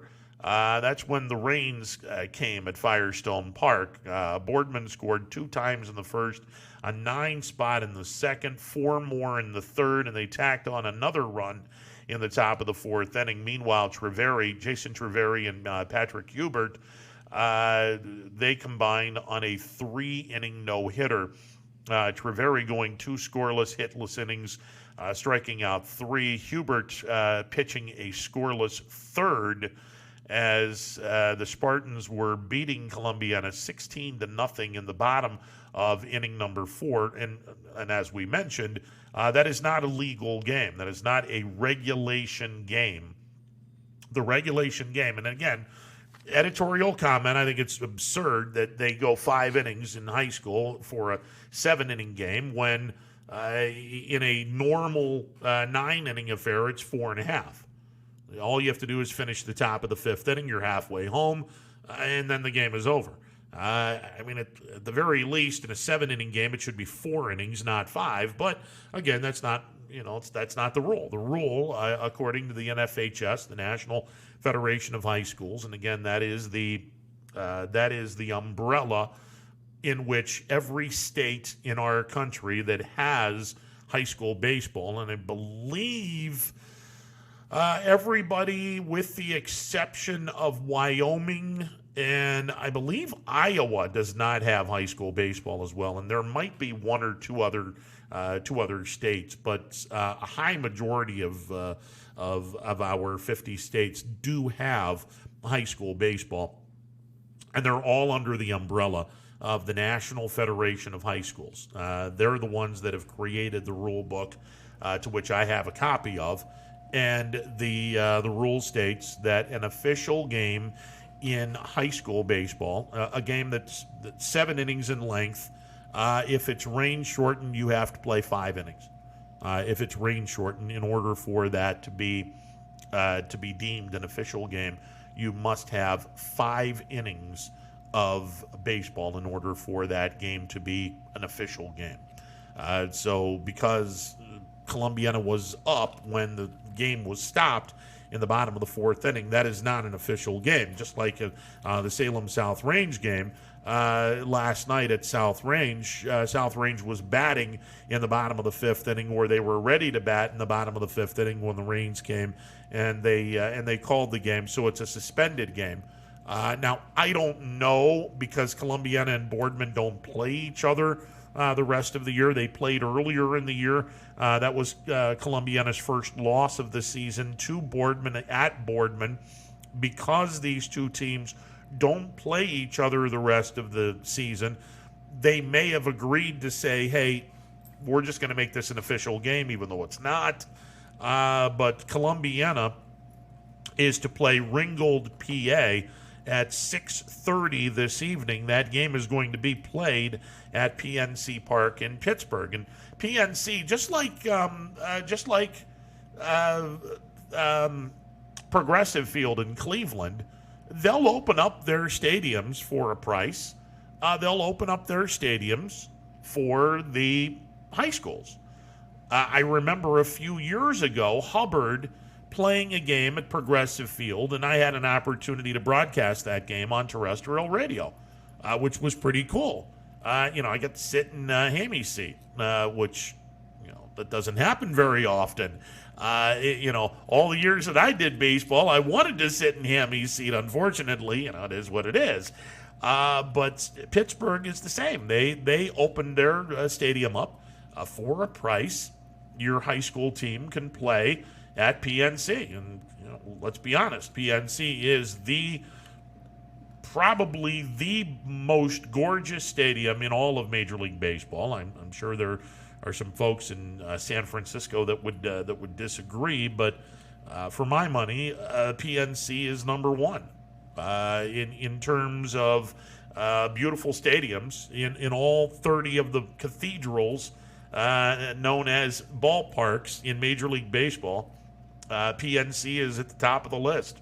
It's gorgeous. I mean, it is absolutely gorgeous. I just wish that the product was a little better, but hopefully one day it is. But again, PNC, for a price, they will open up their doors to the high schools. And Columbiana, I believe this is their 2nd or 3rd game since PNC opened 20 years ago. I believe this is Columbiana's 2nd or 3rd game where they will play Ringgold. Ringgold, PA, and Columbiana tonight, weather permitting, 6:30 start at PNC Park in Pittsburgh. All right, we'll take a timeout and be back with more. It's a Friday edition of Running Point. The MP Vivo Heating and Air Conditioning Hotline open for business. 330-886-0813. We're back in a bit. Stick around. Hello, I'm Greg Burbick with G. Burbick Farms. For the last 100 years, my family has farmed in the Columbiana and Mahoning counties. I began raising cattle in 1996 with the goal of providing a better product for you and your family on the dinner table. Our grass-fed and grain-supplemented Black Angus beef are raised with no hormones, steroids, or antibiotics. We're known for our hometown-friendly service and incredible tasting products. We're locally owned and have customers across the tri-state area. Our products go from our farm to your family. Stop by our farm on New Buffalo Road or visit us on the web at gburbickfarms.com. Don't forget to like us on Facebook. G. Burbick Farms, it just tastes better.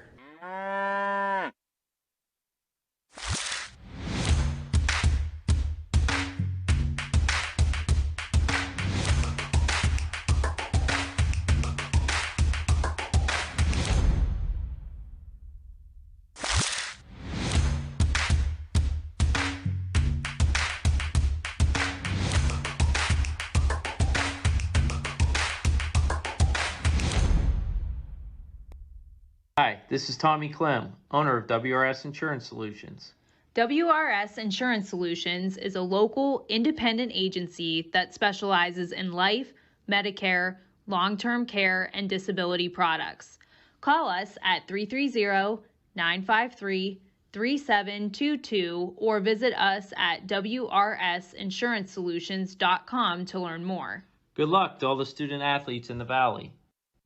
Right now is a great time to get more for your trade-in at Tri-State Ford and drive home in a new or pre-owned vehicle. Choose from our great selection of new Ford models or pre-owned vehicles. Plus, get the Tri-State Ford Advantage, including a 10-year, 200,000-mile warranty and more.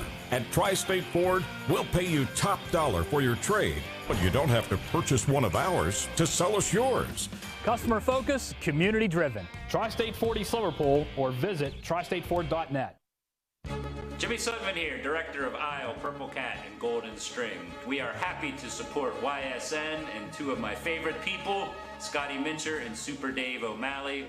We are an agency that provides services for adults with disabilities. We infuse humor, passion, and joy into their lives. If you know of any folks with disabilities that need our assistance, please contact us.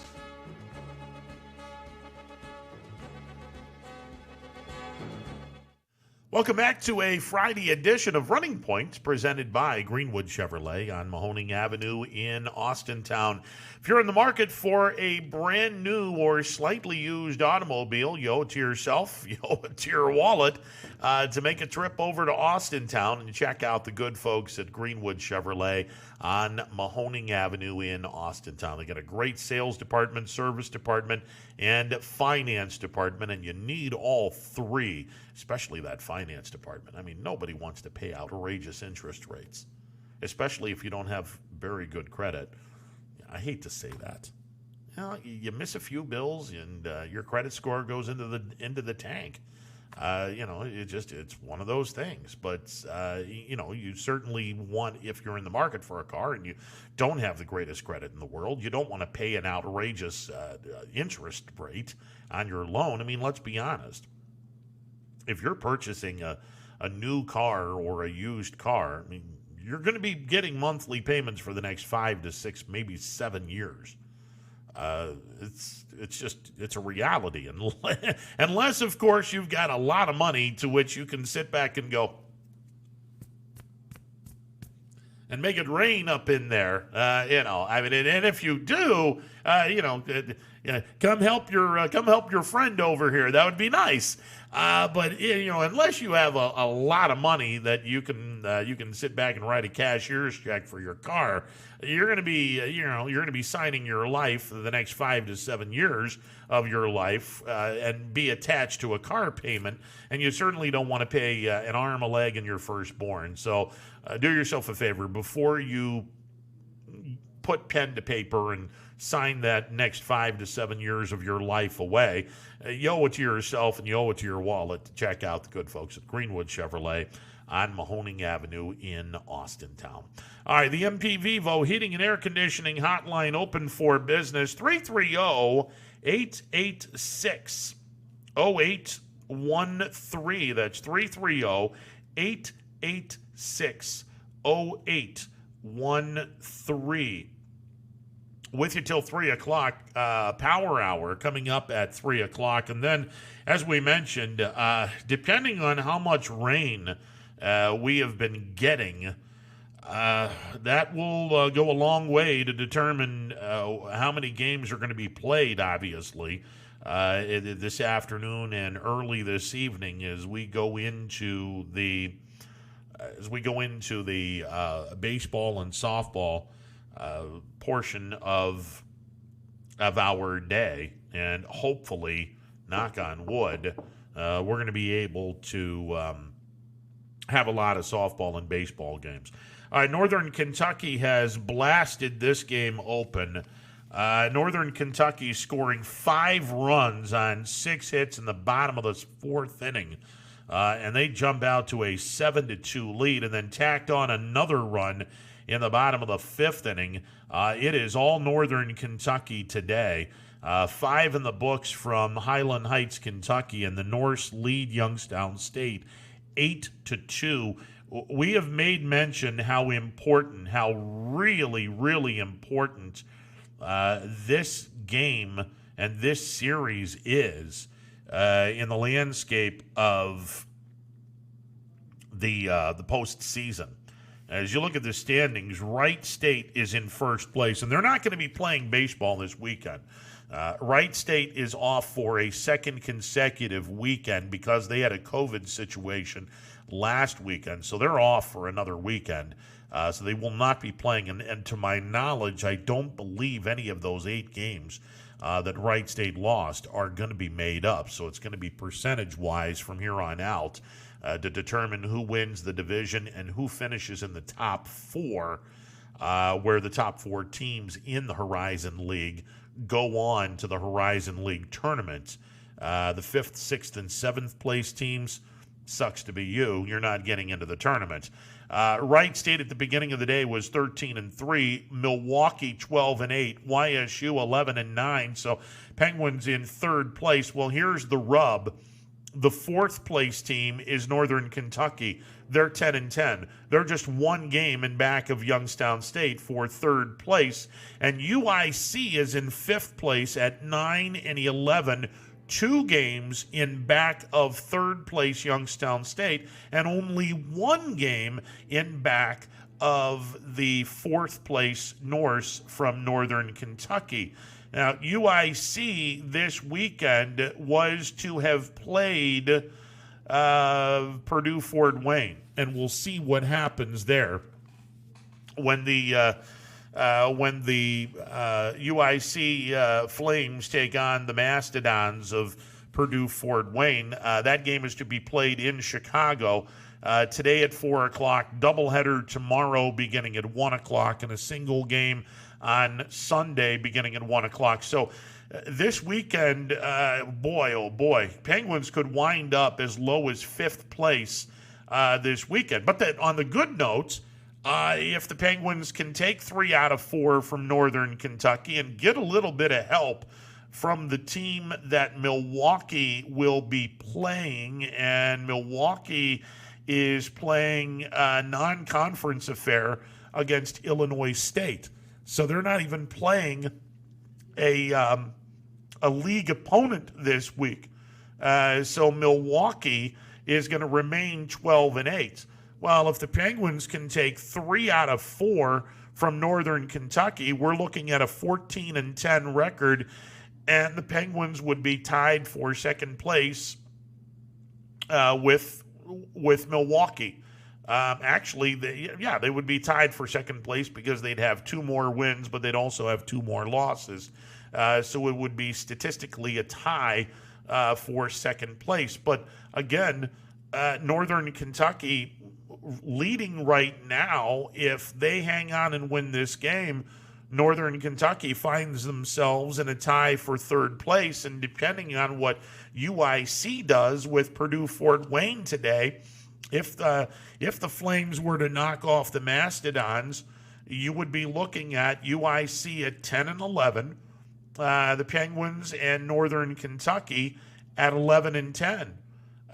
So UIC would be one game in back of a tie for third place, one game in back of fourth place as well, because it's a two-way tie for third place. So by the end of the weekend, if the Penguins don't play good baseball, the Penguins could be on the outside looking in, which you don't want to see. But the Penguins right now, 16-15 overall, 11-9 in the Horizon League. That is third in the Horizon League. But again, top four teams going to the postseason, and the Penguins are going to be playing UIC one more time. They have Milwaukee to close out the season, the regular season, and Northern Kentucky. This will be the only 4 games that they play against Northern Kentucky. So, the Penguins are going to see an awful lot of the 3 other teams vying for the, along with Youngstown State, 4 teams vying for 3 spots. Because you know that Wright State's going to be in the tournament. I mean, let's be honest. Wright State is not going to finish 5th, 6th, or 7th in this league. That's simply not going to happen. I can pretty much assure you that they will not finish 5th, 6th, or 7th. Wright State is too good of a program to do that. So you would think Wright State is automatically going to be in this tournament because, like I said, they're too good of a program not to be finishing in the top 4. So you would think Wright State is going to be one of those teams. So the reality is Milwaukee, Youngstown State, Northern Kentucky, UIC. Those are the 4 teams right now that are within shouting distance of the top 4. Purdue-Fort Wayne has buried themselves. They're 6-10, and Oakland is 3-13. So both of these teams have pretty much buried themselves. Northern Kentucky right now, even though they're even in the loss column, Northern Kentucky has 4 more wins than Purdue-Fort Wayne. So the Mastodons would have to do an awful lot of winning between now and the end of the regular season to get them into the top 4. And as it stands right now, Milwaukee, YSU, Northern Kentucky, and UIC are the 4 teams battling for 3 playoff spots. One of these teams is going to be kicked to the curb, and hopefully it's not Youngstown State. But again, YSU today, and it's just one game. And again, they'll have 3 games left in this series, and one of those games will be a 7-inning affair in which Colin Floyd will be pitching, and I certainly don't think that you can just sit back and go, oh, well, we're going to win one game because Floyd's on the mound. Look, he's good, and I like my chances with Colin Floyd on the hill, especially in a 7-inning game. I love my chances with Colin Floyd on the hill, but I certainly don't want to assume anything because, well, that's not a good thing to do. Definitely not a good thing to do. But Northern Kentucky, they're making quite the statement in game number 1 of this 4-game series with a 9-2 lead on the Penguins. And like I said, we'll see what happens between now and the end of this 4-gamer between the Penguins and the Norse from Northern Kentucky. All right, as far as games on the network tonight, and again, keep in mind a lot of stuff will be going on, and we've said this a number of times. Unless we're in a press box, when it starts raining, the game might still be playing, but our broadcasts go out the window because you got to save the equipment. You cannot continue to do a baseball game or a softball game if your equipment's taking a beating with the moisture and the rain falling on top of the equipment. You can't do that. So we got to save the equipment. Richie Giuliano is currently broadcasting the first game of a 4-game series. Youngstown State is at Highland Heights, Kentucky, taking on Northern Kentucky. As we mentioned, the Penguins are getting blown out in this game, and 9-2, bottom of the fifth inning, or 5 innings complete. But the Penguins are getting routed in game 1 of a 4-game series. Hopefully, they can come back and make a game of this. This afternoon and this evening on the diamond, softball game at Boardman. Champion, coming off their loss against Ursuline, Champion will be taking on a really, really good Boardman softball team. And that game will be at 5 o'clock this afternoon, weather permitting. Baseball game at Beaver Local. A great rivalry in the southern tip of Columbiana County. East Liverpool will travel up to the Calcutta area as they take on Beaver Local. That game will start at 5 o'clock at Beaver Local, and again, weather permitting. Heartland Christian is home to Lisbon. Now, the home field for Heartland Christian, it is not Firestone Park in Columbiana. It is the facilities on 14 just before you get into East Palestine. The gorgeous fields that are near East Palestine on State Route 14. That is where Heartland Christian plays their games. They will play Lisbon, weather permitting, this afternoon at 5 o'clock. Hubbard is home to Warren Harding. That's a 5 o'clock start. These 3 games are 7 o'clock starts, and again, weather permitting. East and Cheney will play, I believe that game is going to be at Scene Park under the lights at 7 o'clock. Columbiana is playing Ringgold, PA. That game is going to be at PNC in Pittsburgh. And as we mentioned at the last break, PNC and Progressive are 2 stadiums. Obviously, the Indians play their games at Progressive. The Pirates play their games at PNC. They open their doors for a price, but they open their doors for high school teams to play baseball. So Columbiana, I think this is their second or third time that the Clippers are going to be playing at PNC. They'll play Ringgold, and that game is supposed to get underway at 7 o'clock at PNC. Knock on wood and hope and pray the weather cooperates. And then a softball game at Western Reserve. And I get a phone call from the Western Reserve softball coach. They're going to make a determination at 3 o'clock this afternoon. He had gone over there earlier this morning, and the field really wasn't looking all that great. But they are going to make a determination at 3 o'clock this afternoon, and hopefully they'll be able to play a game under the lights today, or tonight, as it were. That game is supposed to start at 7 o'clock, but again, the Western Reserve will make a determination at 3 o'clock, and they will determine whether or not this game will be played under the lights. That game is supposed to start at 7 o'clock tonight, and again, we will hope and pray that all of these games are going to be able to be played as it's a miserable day in the Mahoning Valley.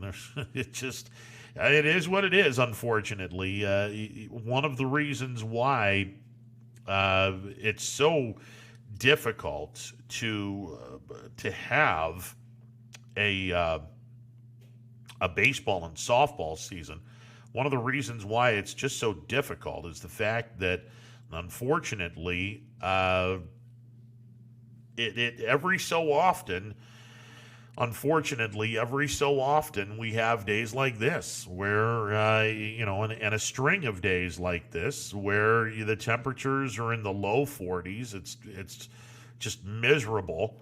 It rains off and on, and unfortunately, it just there are days like that, unfortunately, and that's one of the reasons why it's so tough to try to piece together a baseball season and a softball season. Now, hopefully, fingers crossed, everything is going to turn out to be pretty good. Now, I'm looking at the future radar, and there's not supposed to be any inclement weather in terms of rain or anything like that in our area. So one would assume that as long as we don't get hit with any more rain activities, one would hope at least, that we would be able to play the games scheduled. So hopefully, fingers crossed, everyone will be able to play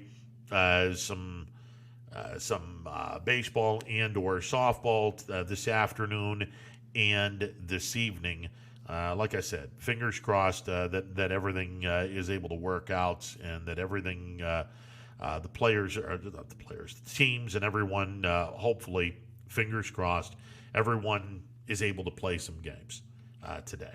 All right, middle of the sixth inning from Highland Heights, Kentucky. Northern Kentucky continuing to lead the Penguins. Penguins were down 8-2 after 5 innings. Penguins scored a run in inning number 6. Blaze Glender, a leadoff walk, took third on a double by Graw, and then scored on a sacrifice fly from Poland grad Braden O'Shaughnessy. Penguins are now down 8-3 going into the bottom half of inning number 6. That is game 1 of a 4-game series between the Penguins and Northern Kentucky. That game is being played down in Highland Heights, Kentucky, which is literally across the bridge from Cincinnati on into the Bluegrass State. The Commonwealth of Kentucky, if you will. All right, 330-886-0813, the MP Vivo Heating and Air Conditioning hotline open for business. Tried to get a hold of the voice of the YSU football Penguins, Bob Hannon. He is busy with his day job. That would be United Way. And he is busy over at United Way. So we will catch him on Monday. And again, the Penguins, their game that was supposed to be played on Saturday against North Dakota, that game was canceled a couple of days ago. As it was Doug Phillips who essentially said, all right, we're done. We've already played 7 games in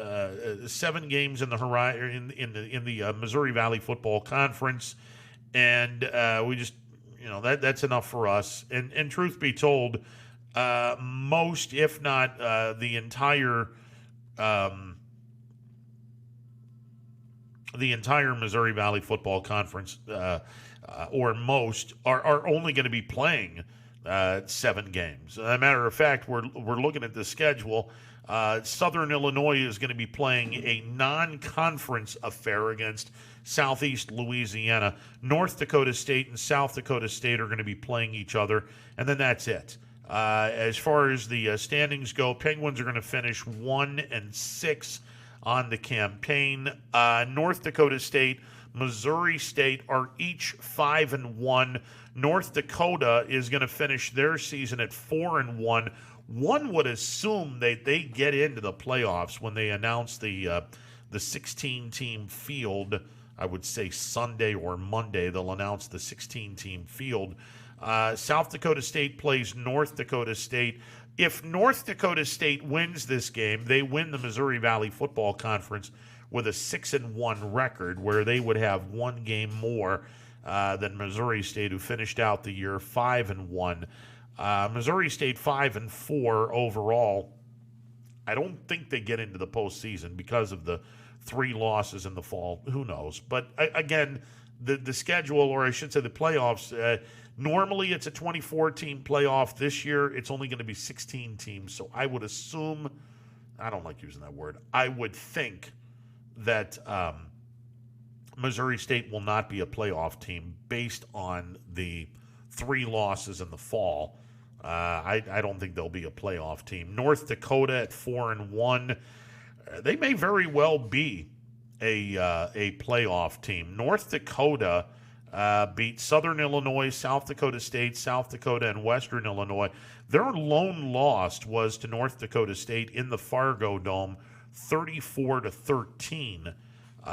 South Dakota State is 4-1. on the campaign. Their lone loss came against North Dakota. They lost to North Dakota 28-17. South Dakota State has beaten Northern Iowa, Western Illinois, YSU, and Southern Illinois. Southern Illinois is going to finish 4-3. They won't be a part of the tournament. North Dakota State, they are 5-1 in the league. Their lone loss in the league, they were blown out by Southern Illinois 38-14. That's their lone loss in the league. And they play South Dakota State this week. One would assume if North Dakota State beats South Dakota State, I would guess North Dakota State and North Dakota are the two teams that wind up going to the playoffs. And if South Dakota State knocks off North Dakota State, then you're looking at South Dakota State and Missouri State each at 5-1, and North Dakota State at 5-2.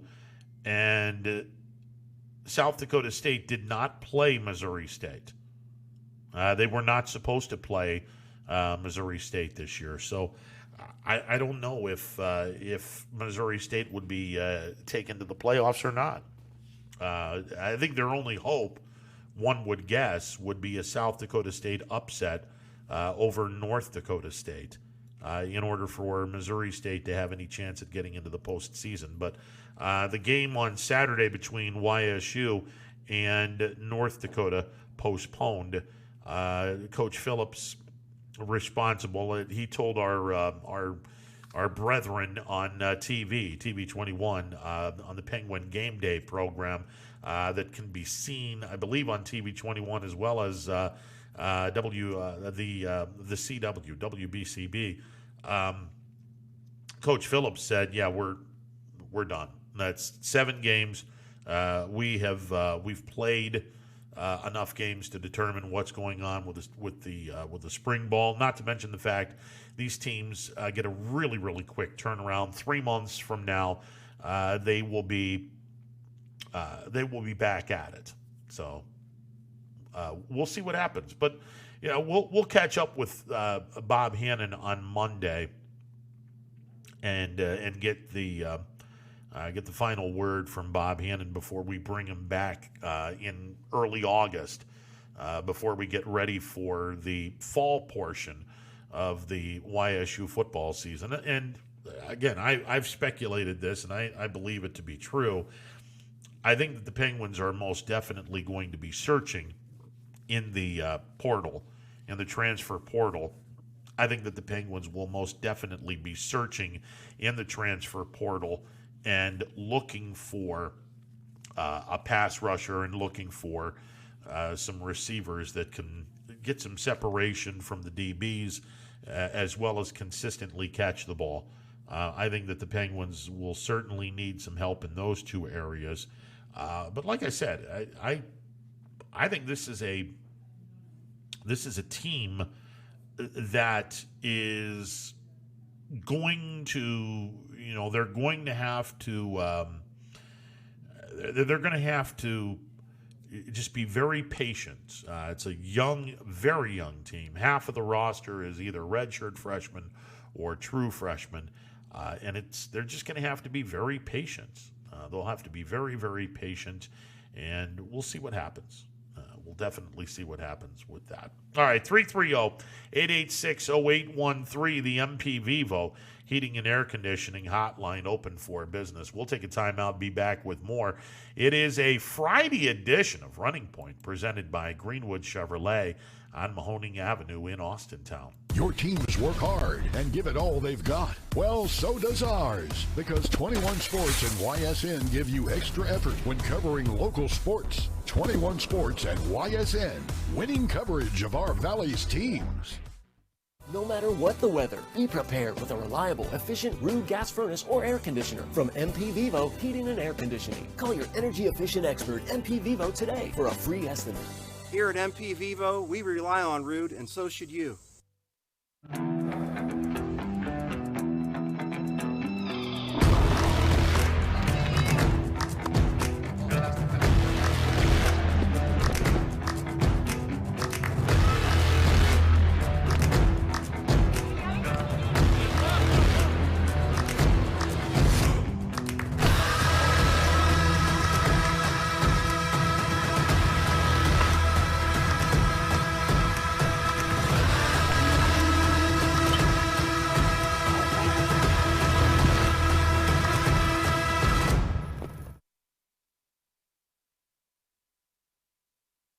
Myers Family Insurance knows the importance of a great team. Our team continues to grow to help you with your Medicare and retirement needs. The annual election period is October 15th through December 7th. Now's the time to make sure your plan continues to meet your needs for the upcoming year. Call today. It's storm season. I think we're under the gun for some heavy storms over the next couple of hours. And Storm Tracker 21 is ready. This is probably the one we're keeping a closer eye on. On air. And locally, we're going to have a lot of eyes on our area. Online. All right, let's talk high-risk futurecast and the timing of this weather. On social media and on our app. Notice we'll have scattered showers on Thursday. Stay ready with Storm Tracker 21. The severe weather threat now through around sunset. Your first and last stop with your tax return should be with me, Tracy Bryden at Greenwood Chevrolet in Austintown.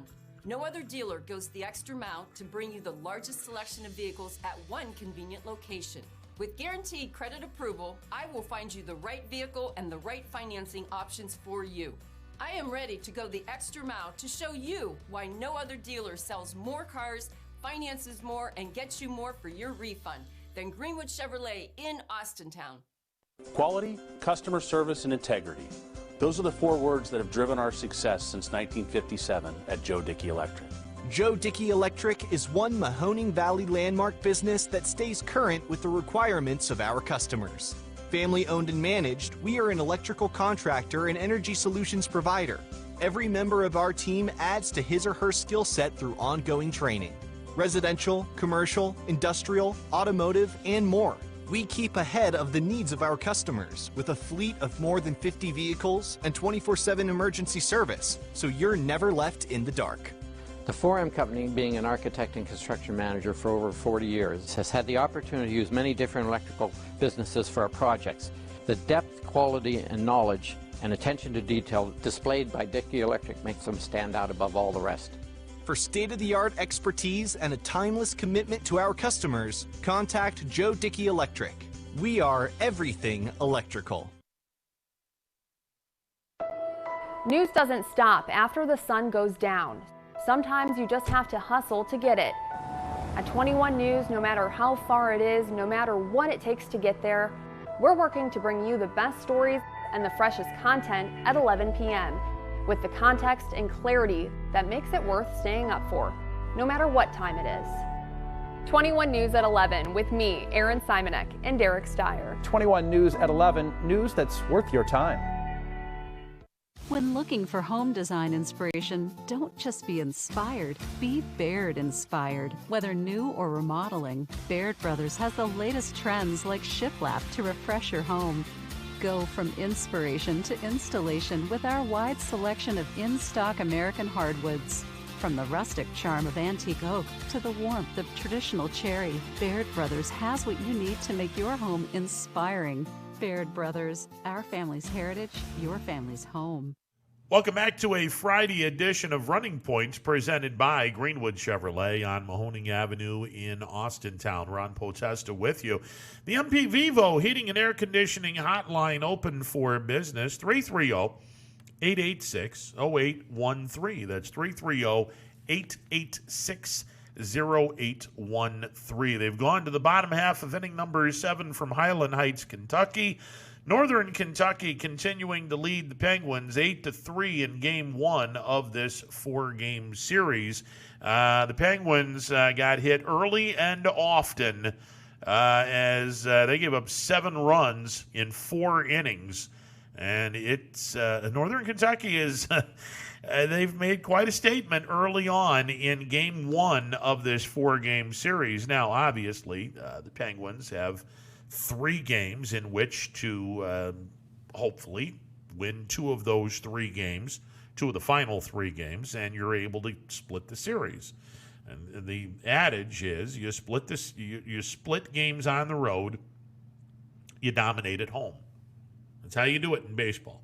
Split on the road, dominate at home, and we'll see you in October. Well, that's in Major League Baseball. In college baseball, you split on the road, you dominate at home, and we'll see you in the conference tournament. And hopefully the Penguins are one of the 4 teams to get into the conference tournament. We've made mention this is becoming a hell of a good race between Milwaukee, Northern Kentucky, the Penguins, UIC. These 4 teams are battling for 3 spots because Wright State's going to be one of the teams that has a spot. They're simply not going to finish in 5th, 6th, or 7th place. They're too good of a baseball team to do that. So you can pretty much put in permanent marker Wright State, barring COVID, which right now they're in the they have a COVID outbreak. This is the second weekend off. So barring COVID, Wright State's going to be one of the 4 teams in the conference tournament. And what it boils down to is the other 6 teams are battling it out for 3 spots. So 3 teams are going to be left. That's it. No tournament. They'll play the regular season, and that's it. And right now, the Penguins are currently in 3rd place in the division. But the bad news is 4th place Northern Kentucky came into today 1 game in back of the Penguins. 5th place UIC came into this game 2 games in back of the Penguins, 1 game in back of Northern Kentucky. So things could get bunched up in a hurry this weekend. If they're not already, they could get tightened up even more before the end of this weekend. So we'll keep our eyes open to that particular scenario going on today. So far, so good weather-wise. Apparently, most of the rain is out of here. And we're not supposed to be getting any rain between now and early this evening as of 7:30 tonight. So fingers crossed, hopefully we can get most of our baseball and softball games back on schedule again for today. Although weather-wise, as far as being chilly, it is a chilly one. And last night was cold. I'll be honest. That was and it was miserable because it was raining. But we were able to get the game that I umpired in. We were able to get that game in at Boardman, the JV game between Boardman and Columbiana. So hopefully we'll be able to get all of our games in today and this evening. I did want to remind everyone. In 6 weeks from Wednesday, this past Wednesday, the Mahoning Valley Scrappers are going to open up the inaugural Major League Baseball Draft League. Now, it's the home opener. They open up their season 5 weeks from Monday. 5 weeks from this coming Monday, the Scrappers will open up the inaugural Major League Baseball Draft League, as they will be in West Virginia taking on the Black Bears. That team is based out of Morgantown, which is about 2.5, 3 hours from here. I think it's closer to 2.5. You just go down I-79 and run right into Morgantown and the University of West Virginia. Or West Virginia University, if you will, WVU. Anyway, the Scrappers 5 weeks from Monday will be opening up the Major League Baseball Draft League, as the Penguins will be in West Virginia 5 weeks from this coming Wednesday.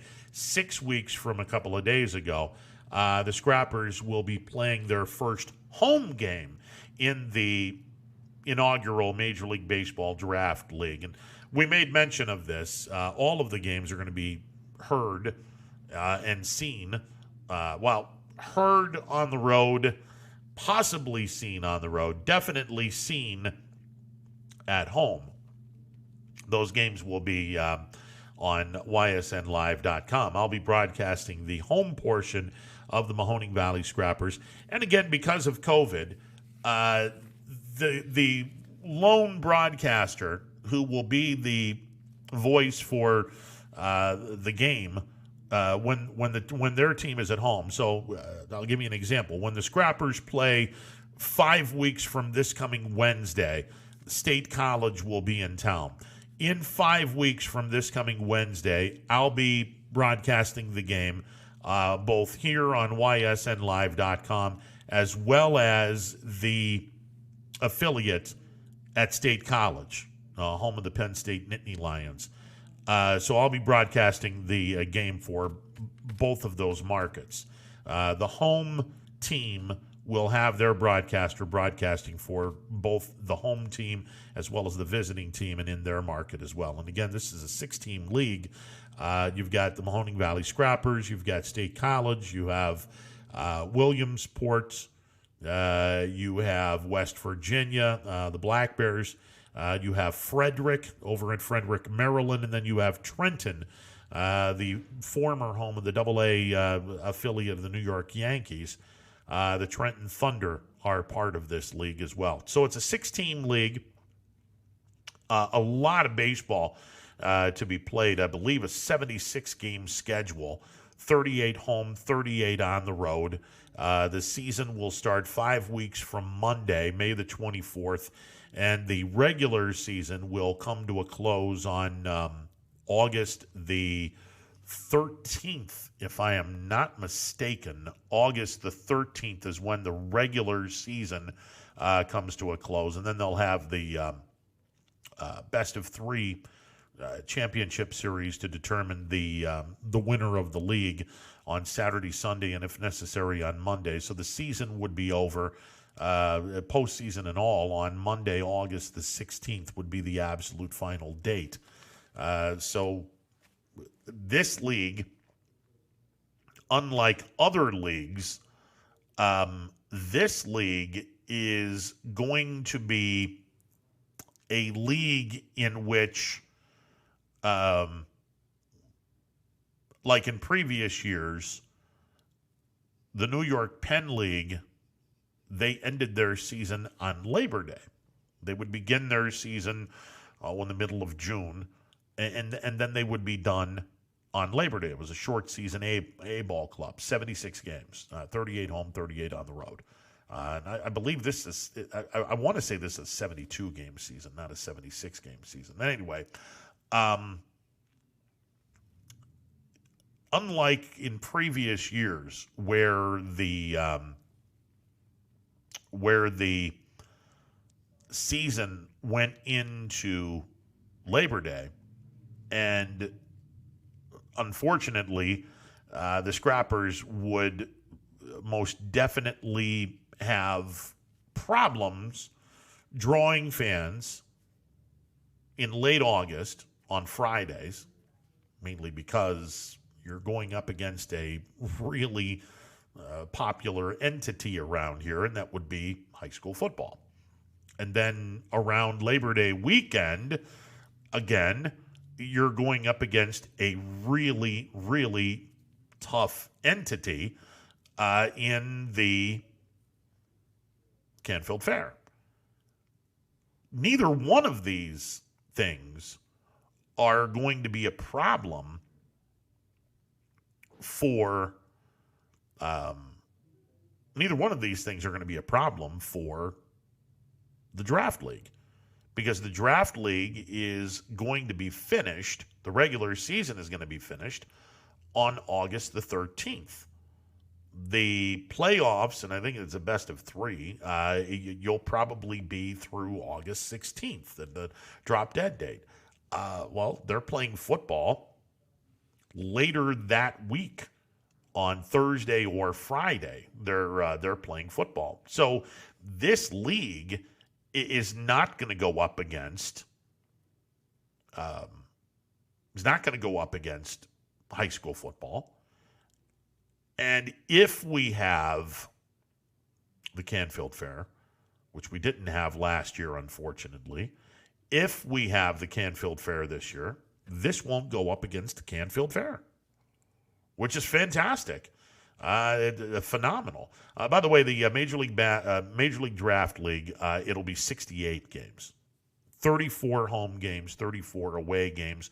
Season starts on May the 24th. The season ends on August the 13th. The regular season ends, and then you go into the postseason. First 42 games are going to be played between opening day and July the 8th. The league is going to take a break July the 9th through the 14th. This is the All-Star Week, the Major League Baseball All-Star Game, which is now being held in Denver, Colorado. The Major League Baseball Draft, which is now being held in Denver, Colorado. The draft is going to be held July the 11th through the 13th. The draft league season resumes on July the 15th.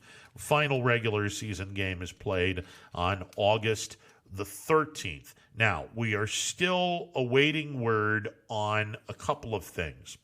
The first thing that already came out earlier in the week, we know who the Scrappers manager is going to be. One of the more popular Indians back in the day, Coco Crisp, is the manager of the Mahoning Valley Scrappers. Jed Yorko will be the manager of the West Virginia Black Bears. 5 former big league players are going to be managing in the MLB Draft League. Jeff Manto is going to be managing in Trenton. Derek May is going to be the Frederick Keys manager. Delwyn Young is going to be the manager of the State College Spikes. Former pro player and veteran minor league coach Billy Horton is going to be the manager at Williamsport. So that was already announced. That was announced and in conjunction by the MLB Draft League president, Kerrick Jackson. That's already been announced. What we're looking to find out is, and we'll find out what this is about once the draft is concluded. Because again, this league is for those kids that are hoping to improve their status in the upcoming draft, and even for those that aren't necessarily sure that they're going to be a first-round draft pick. Look, we made mention. It's my personal opinion. Gavin Bruni is probably a first-round pick in the Major League Baseball draft. Based on what he has thrown, based on the fact that he throws the ball insanely hard, and he does have 2 other pitches that are pretty solid, one would think he's going to be a first-round draft pick based on that. Don't know that to be true. I'm sure that there are people that have probably that said in no certain terms to young Mr. Bruni that you can expect to be drafted in X round. But if Gavin Bruni gets an invite by Prep Baseball Report to take part in this league, be curious to see what happens. I'll be curious to see what happens. And again, this league is open for high school kids that are draft eligible. That would be high school seniors. Junior college players are all draft eligible. And the college players that have gone 3 years in school, upon your 3rd year in school, you are now draft eligible. So the college, junior college, and high school kids that are draft eligible, they are eligible to take part in the Major League Baseball Draft League. However, not all of them will go into this league because this is an invitation-only league. The invite comes from Prep Baseball Report. Now, here's the rub. The season starts on May the 24th. Okay, what happens if a high school team or a college team has not completed their season yet? Well, you don't get that player until their high school or college season is completed. Once the high school or college season is completed, that player is now eligible to go to the team that they will play for, if they want to take part in this. Now, you don't necessarily have to accept the invitation. And frankly, I'll be honest, how many kids that are going to be invited into the inaugural year of the Major League Baseball Draft League, I'll be curious as to see how many of those kids are going to respectfully decline. How many of these kids are going to sit back and go, you know what, I think I'm going to be drafted pretty high. I don't want to take a chance at getting hurt.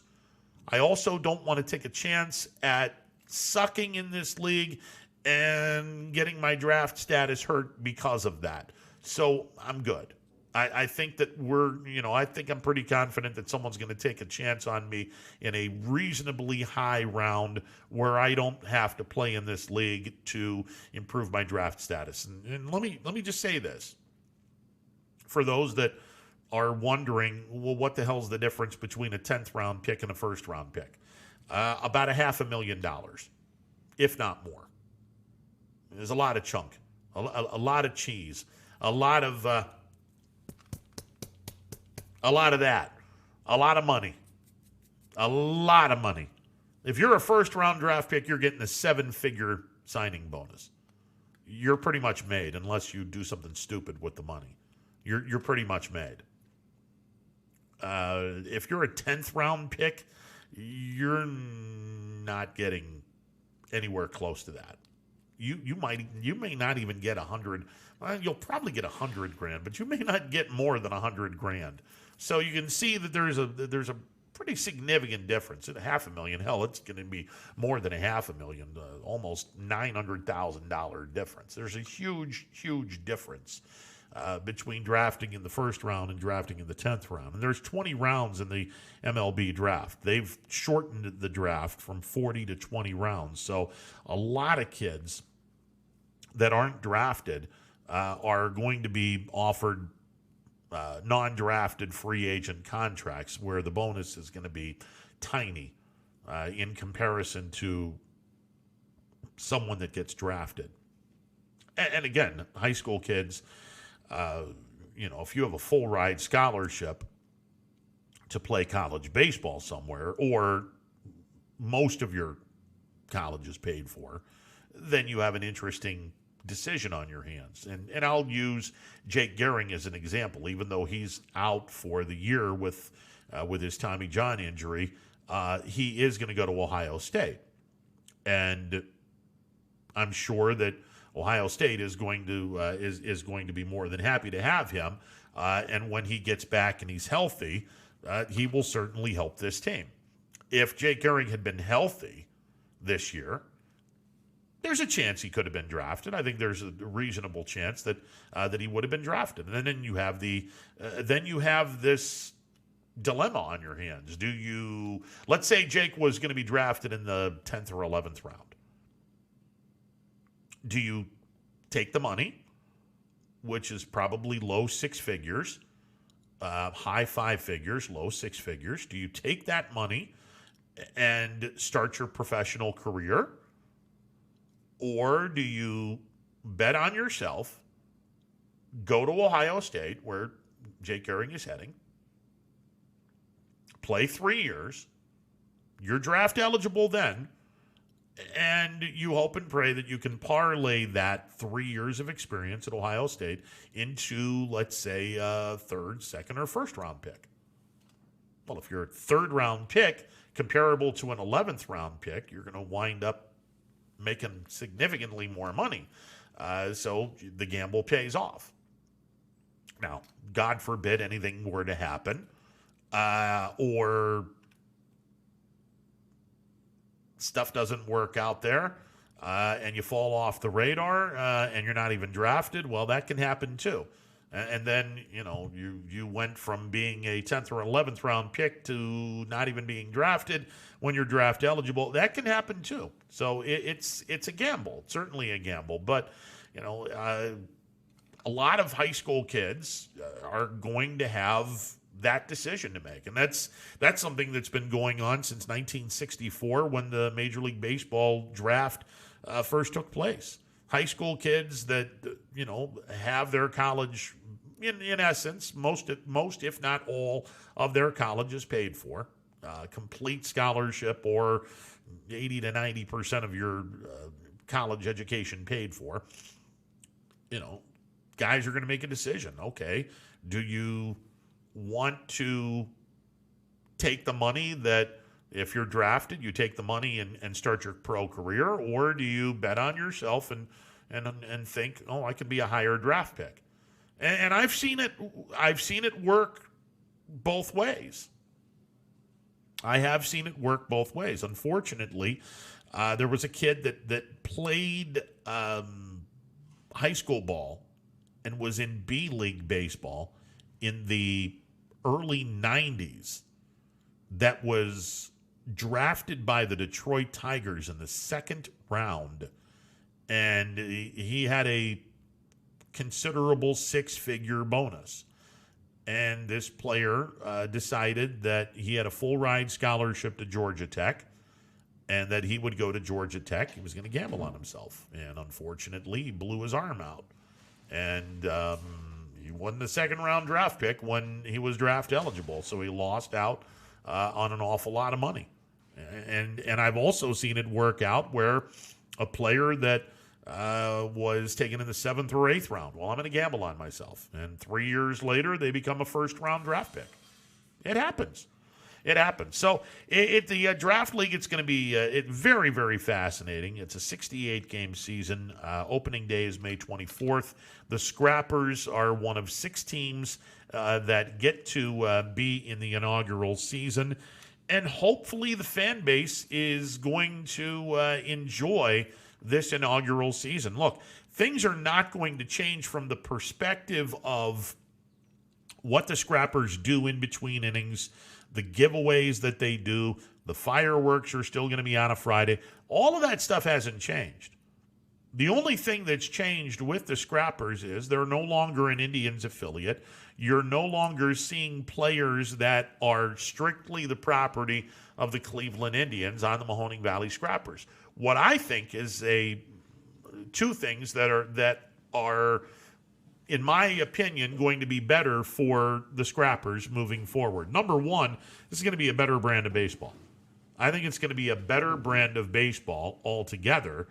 And I think that is going to be a big part of the success. And number two is the fact that even though these are not members of the Cleveland Indians, well, you don't know this. You don't know who these kids belong to because, well, you're not going to know until about 2/3 of the way through the season.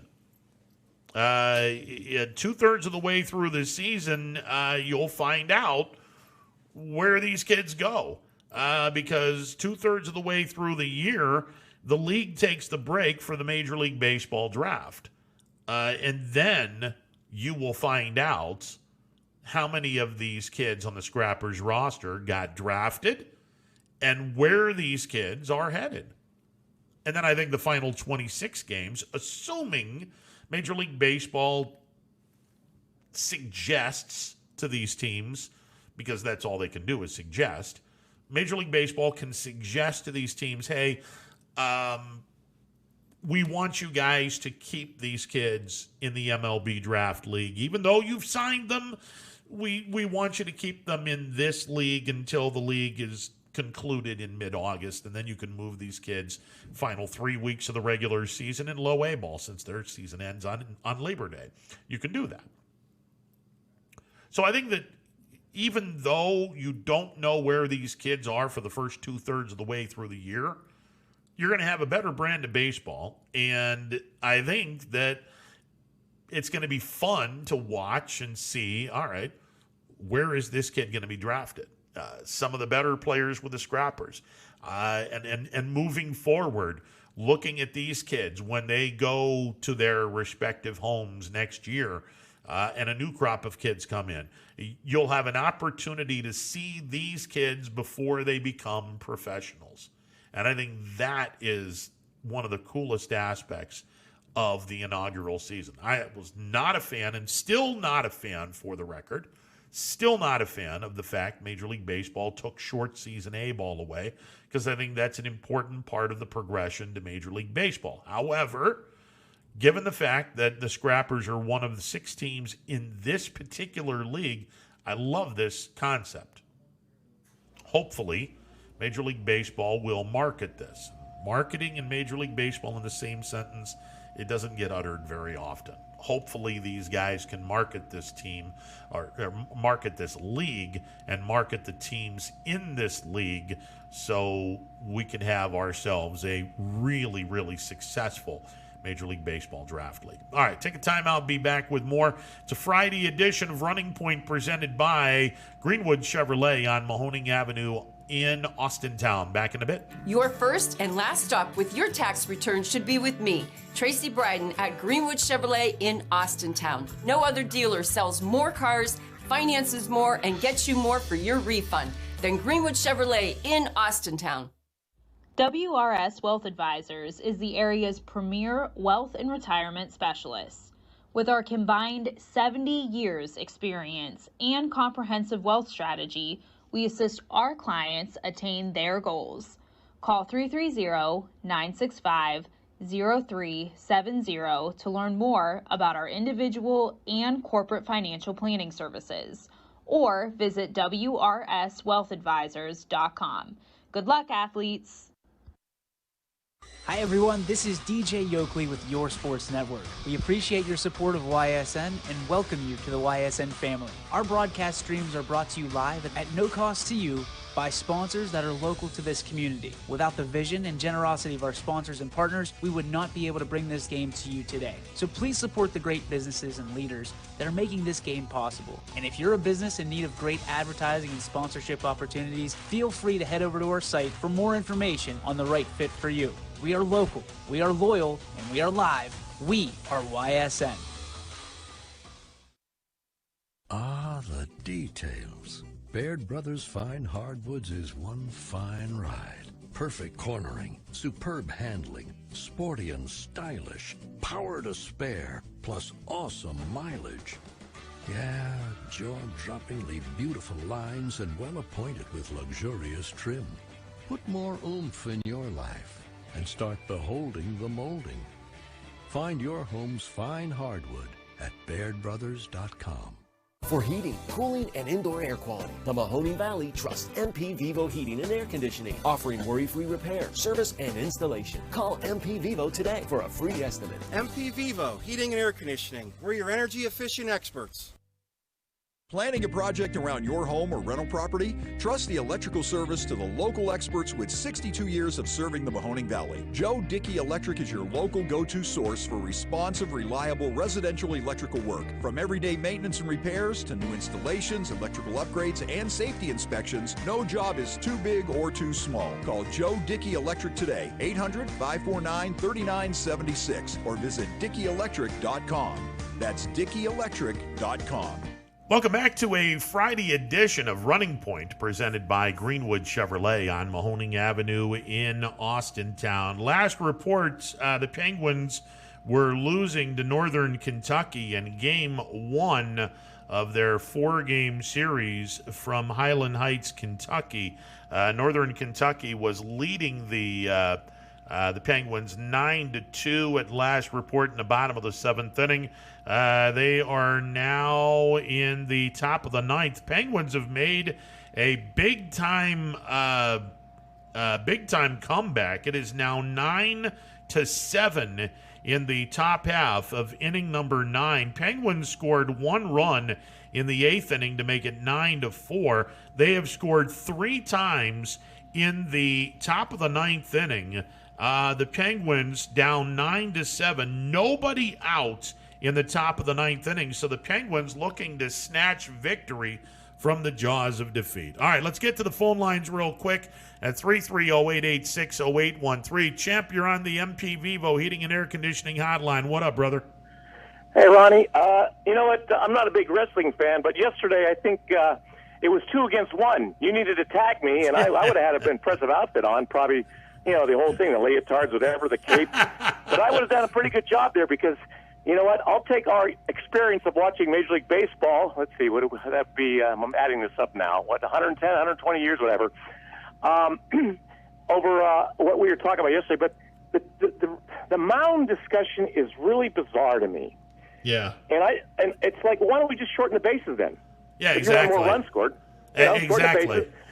But this is what I'm worried about.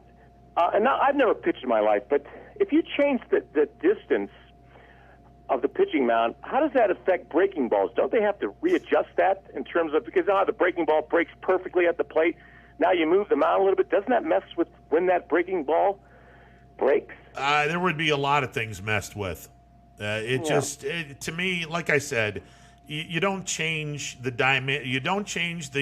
dynamics of the game in terms of the measurements, in terms of the rules.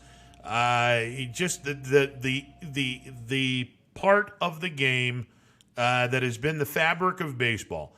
The bases are 90 feet apart. Home plate to the pitcher's mound is 60 feet 6 inches.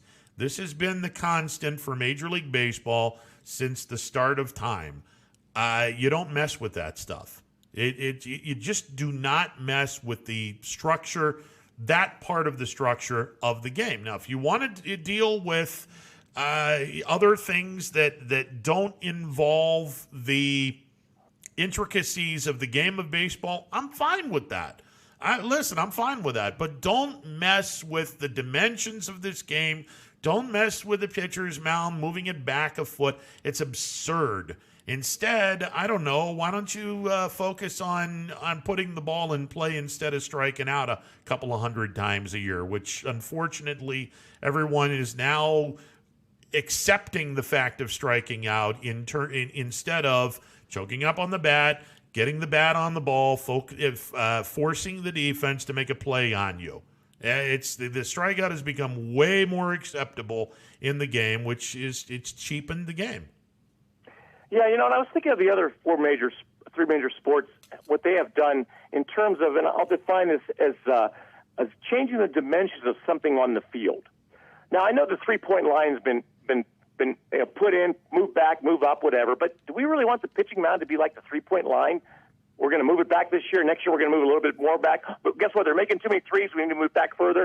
Is that what we're going to do with the rubber? The Atlantic League? We keep moving it so they get it right? Here's the other thing. That's an apples and oranges argument, because how many players are shooting exclusively a 3-point shot? Nobody is. Right. So we're talking about exclusively moving back the mound, where every single person is now going to have to deal with a pitching mound 1 foot back. The 3-point shot, you can move that up, back, whatever. Not everyone shoots a 3, so it's not affecting every single player on every single team. There's a big difference between moving back a 3-point line and moving back something that is universally used by everybody in this particular game. Well, my question is, why didn't they make the football field 80 yards if they wanted more scoring? Well, again, exactly. What other sport has moved dimensions around, dimensions of the field to more scoring? Now, I know hockey in 2013, ironically, they made the net shallower, but that even though it was a smaller net, it increased the offense because it gave the ability of the skaters to get more action behind and around the net to make plays. And that's why you see a lot more wraparounds. As when the goal was bigger, the net was bigger, there wasn't much action behind the net because there wasn't not much room. But now there's a lot more room, and there's more offense in hockey. Yeah, exactly. And moving the mound back a foot would be paramount to moving or reducing the football field to 90 or 80 yards. It's absurd. It's an absurd idea. It wouldn't work. But hey. It's like I said, the nerds have taken over the game and whatever. Yeah, 90% of the rule changes in baseball occurred in the 1800s, by the way. Yeah. Let's be honest. There hasn't been many changes in baseball, unlike other sports, which that's why I love baseball. Because you know what? It's hard to mess with baseball because what makes it unique is when you're on defense, you have the ball, and that's why you have these little problems that these offensive people worried about. You can't change that. Every other sport, when you have the ball, you're on offense. But in baseball, you're on defense, and that's why it makes it unique. Don't mess with it. And if you have trouble with baseball, then don't watch it.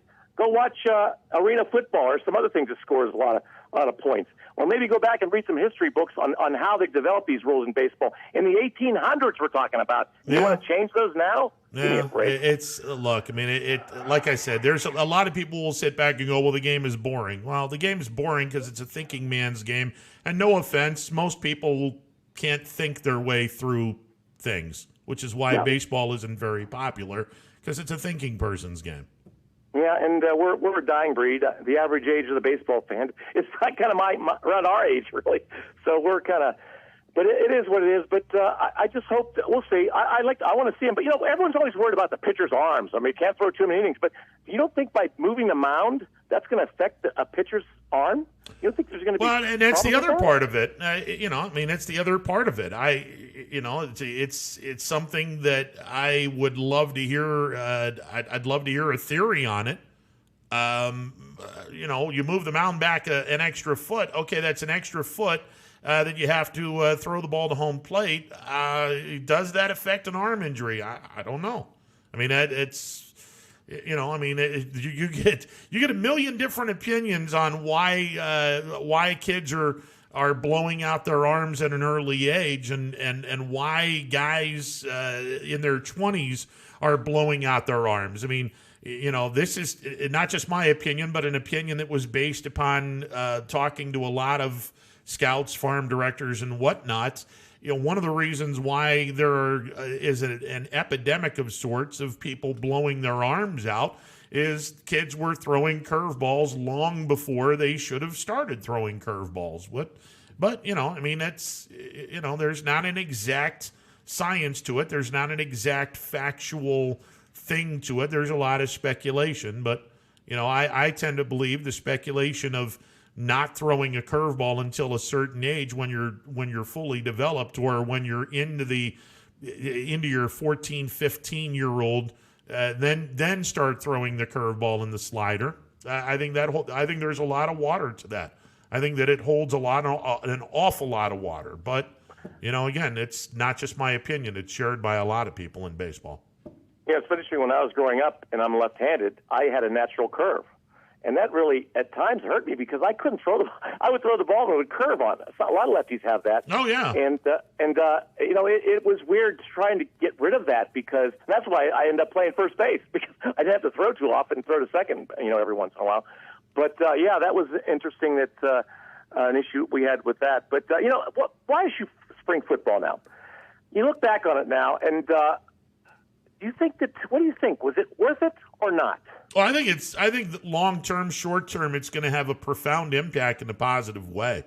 Let's look at this. I mean, essentially half of the team is either true freshmen or redshirt freshmen, and a lot of kids, about half of the roster. So, instead of playing against yourself all spring and culminating with a scrimmage against yourself, these kids played most of the Missouri Valley Football Conference schedule, where they played against most of the teams from the MVFC. I think it's going to do an awful lot of good for the program, and it gives these kids now an opportunity to know firsthand, because they've seen it for the first time.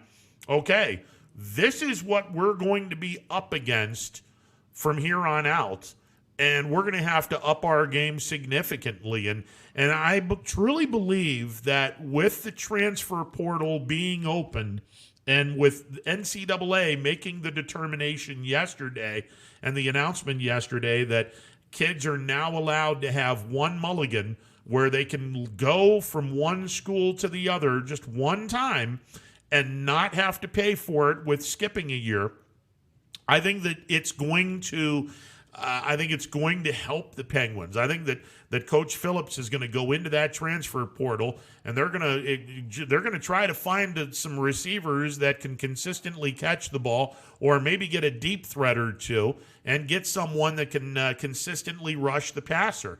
I think that before this camp starts 3 months from now, you will see at least 5 kids that did not play spring ball, that were not YSU Penguins during the spring season. I'm going to gather a guess at least 5 kids are going to be coming from the transfer portal to YSU between now and 3 months from now.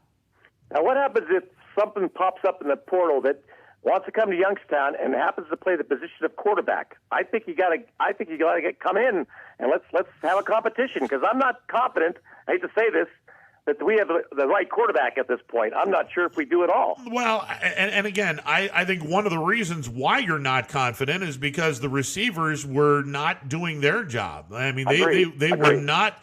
They were not separating themselves from the DBs. They were not catching passes on a consistent level.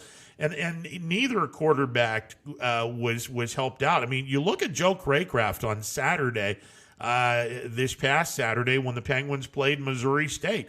He threw some passes, now not a lot, but he did throw 4 or 5 passes that were right on the screws and dropped by his receivers. So he wasn't helped out. Now, don't get me wrong, Joe threw some pretty bad passes that were not even in the same area code as the intended receiver, but he wasn't helped by his receivers. So, I think that Coach Phillips will look at the transfer portal and look and see if he can get an upgrade in the receiving department. And honestly, there's a lot of people that believe Crenshaw might be the best quarterback in the lot. We didn't see him this spring.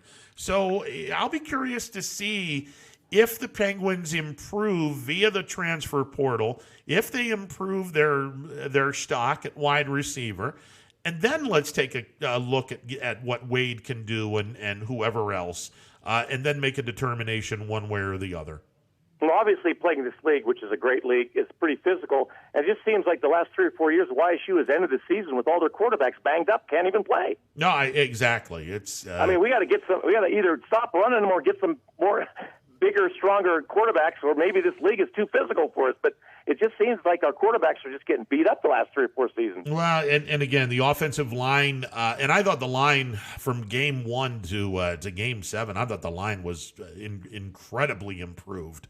To where they held their own against some pretty good defensive teams. And, again, I think the line can still use some improvement, but they started to get an identity toward the end of the spring football. So, I think that this team is trending in an upward fashion. I expected Youngstown State to be a little bit better in the spring, but you know what? Stuff happens. Again, half of this team filled with true or redshirt freshmen. You're not going to win many games with a freshman-based team, let alone go to the playoffs. So I think this team is trending upward, and this could have, and I believe it will be a really, really good thing for the Penguins from an experience standpoint. Yeah, I think obviously the strength of the Penguins always is when they're able to run the football and they're able to stop the run. And right now it looks like they can develop a young offensive line, get some running backs in here, and get back to Penguin football is basically running the ball down your throat. Yeah. Yeah, exactly. It's fun to see. It's it's an identity that the Penguins have. They love to run the football. Now, if they can throw the football, all right, fantastic. We can do that. But the bread and butter of Youngstown is the blue collar, run the football, 3 yards and a clump of black pebbles these days, instead of the cloud of dust, because everyone plays on the turf and you fall down and all those black pebbles start pumping around. Yeah, that sets up the passing game. That's what the running game does. If you run, then those safeties keep coming in, and all of a sudden you're burning them all around. That's the key to having a great running game. That's it. It really sets up the passing game. That's it.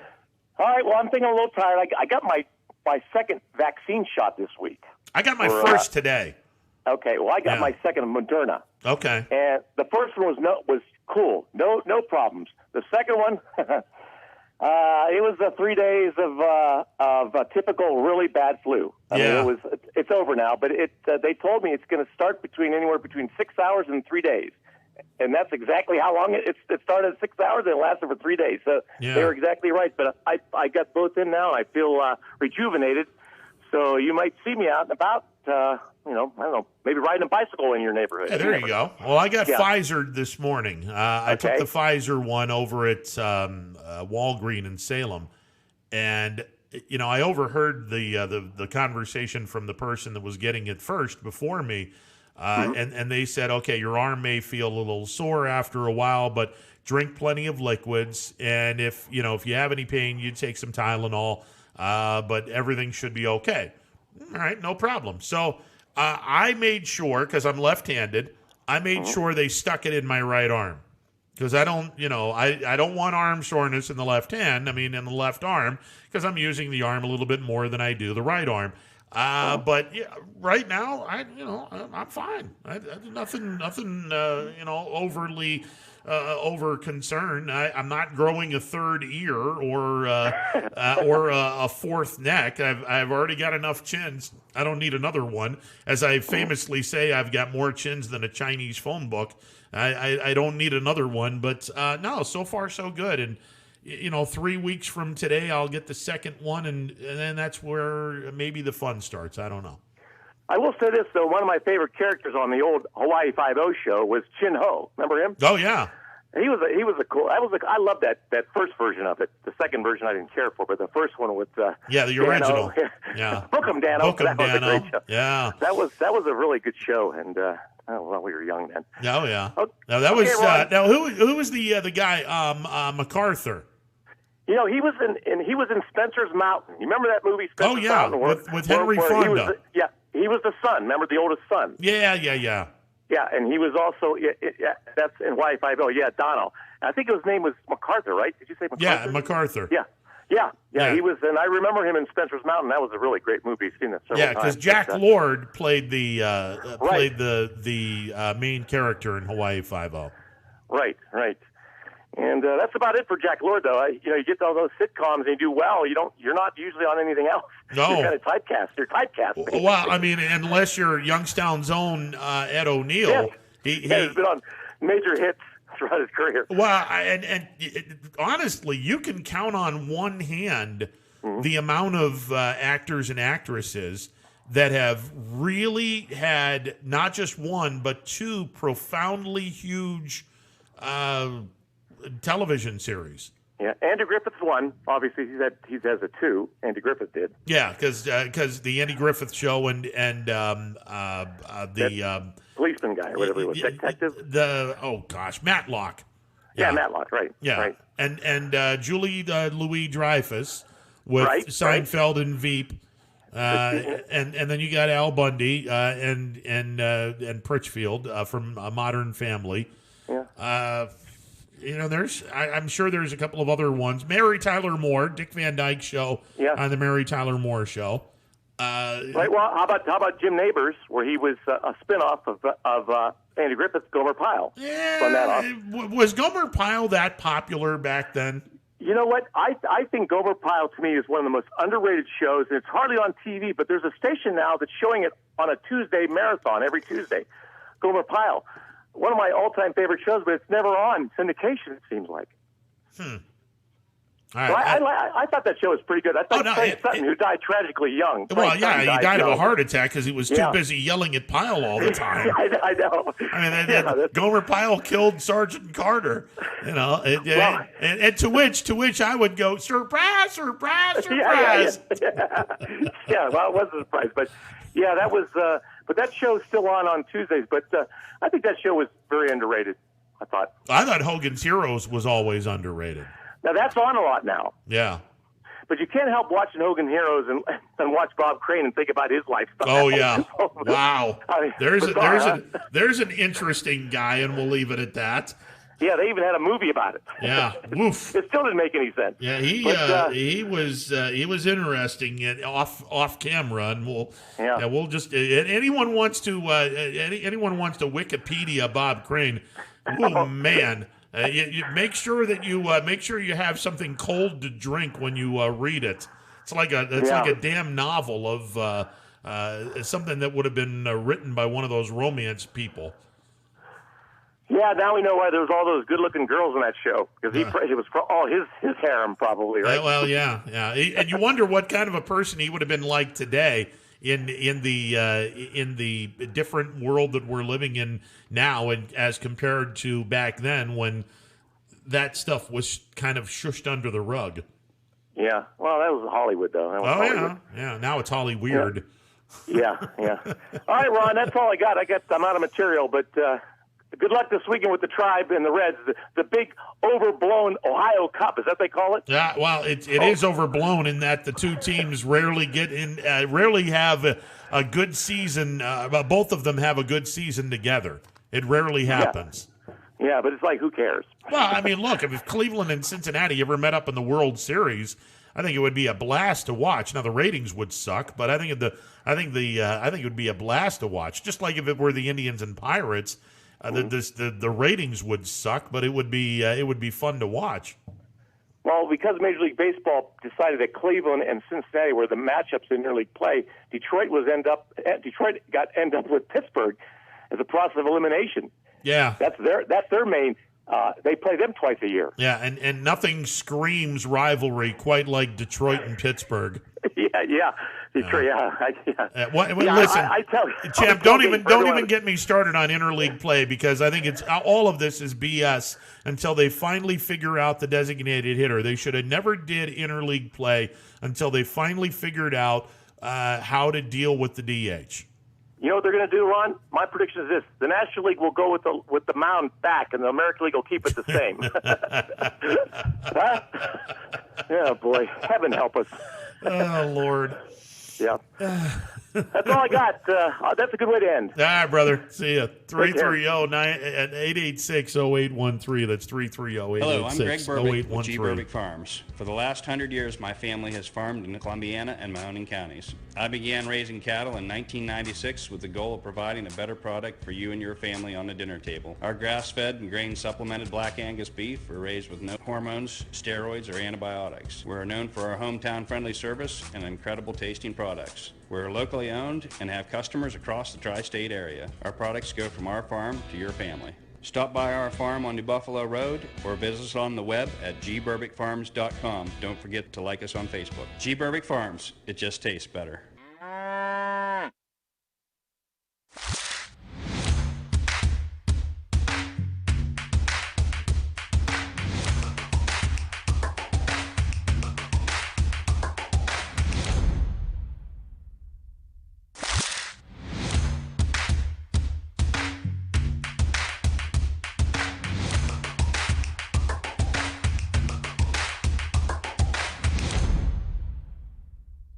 Hi, this is Tommy Clem, owner of WRS Insurance Solutions. WRS Insurance Solutions is a local independent agency that specializes in life, Medicare, long-term care, and disability products. Call us at 330-953-3722 or visit us at wrsinsuranceSolutions.com to learn more. Good luck to all the student athletes in the Valley. Right now is a great time to get more for your trade-in at Tri-State Ford and drive home in a new or pre-owned vehicle. Choose from our great selection of new Ford models or pre-owned vehicles. Plus, get the Tri-State Ford Advantage, including a 10-year, 200,000-mile warranty and more. At Tri-State Ford, we'll pay you top dollar for your trade, but you don't have to purchase one of ours to sell us yours. Customer focus, community driven. Tri-State Ford East Liverpool or visit tristateford.net. Jimmy Sudman here, Director of Isle, Purple Cat, and Golden String. We are happy to support YSN and two of my favorite people, Scotty Mincher and Super Dave O'Malley. We are an agency that provides services for adults with disabilities. We infuse humor, passion, and joy into their lives. If you know of any folks with disabilities that need our assistance, please contact us.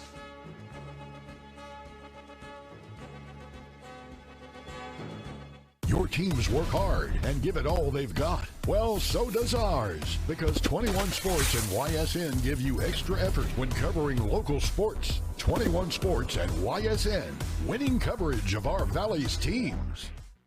No matter what the weather, be prepared with a reliable, efficient Rude gas furnace or air conditioner from MP Vivo Heating and Air Conditioning. Call your energy-efficient expert, MP Vivo, today for a free estimate. Here at MP Vivo, we rely on Rude, and so should you.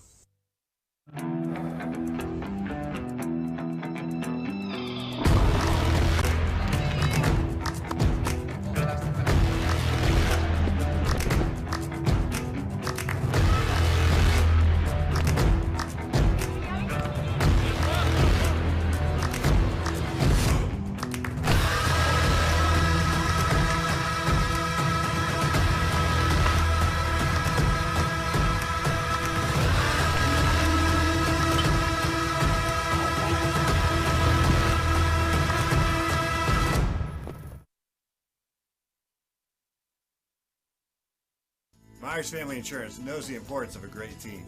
Our team continues to grow to help you with your Medicare and retirement needs. The annual election period is October 15th through December 7th. Now's the time to make sure your plan continues to meet your needs for the upcoming year. Call today. It's storm season, I think we're under the gun for some heavy storms over the next couple of hours. and Storm Tracker 21 is ready. This is probably the one we're keeping a closer eye On air, And locally, we're going to have a lot of eyes on our area. online, All right, let's talk high-risk futurecast and the timing of this weather. on social media, and on our app. Notice we'll have scattered showers on Thursday. Stay ready with Storm Tracker 21. The severe weather threat now through around sunset. Your first and last stop with your tax return should be with me, Tracy Bryden at Greenwood Chevrolet in Austintown. No other dealer goes the extra mile to bring you the largest selection of vehicles at one convenient location.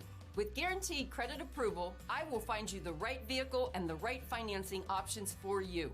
I am ready to go the extra mile to show you why no other dealer sells more cars, finances more, and gets you more for your refund than Greenwood Chevrolet in Austintown. Welcome back as we close up shop on this Friday afternoon edition of Running Point, presented by Greenwood Chevrolet on Mahoning Avenue in Austintown. Penguins rally falls short. The Penguins lose game one of the four-game series to Northern Kentucky today, down in Highland Heights, Kentucky. Penguins lose to Northern Kentucky 9-7. The Penguins scored a single run in the eighth inning to make it 9-4. They scored three times in the top of the ninth inning, could not get the five needed to keep the game going as they fall today to Northern Kentucky 9-7. Doubleheader tomorrow beginning at 11 a.m. The Penguins will send Colin Floyd to the mound in game one, and then the second game will be a 9-inning affair, as well as the Sunday single game on Sunday. So Penguins fall in game one of the series. So right now, the Penguins in Northern Kentucky tied for third place in the Horizon League. Top four teams going to the tournament later in the season. All right, that'll do it for the show. We'll talk again on Monday. Have a great weekend, everyone, and we will talk Monday from noon to 3. Running Points, noon to 3, Monday through Friday on ysnlive.com. Stick around. Power Hours coming up next.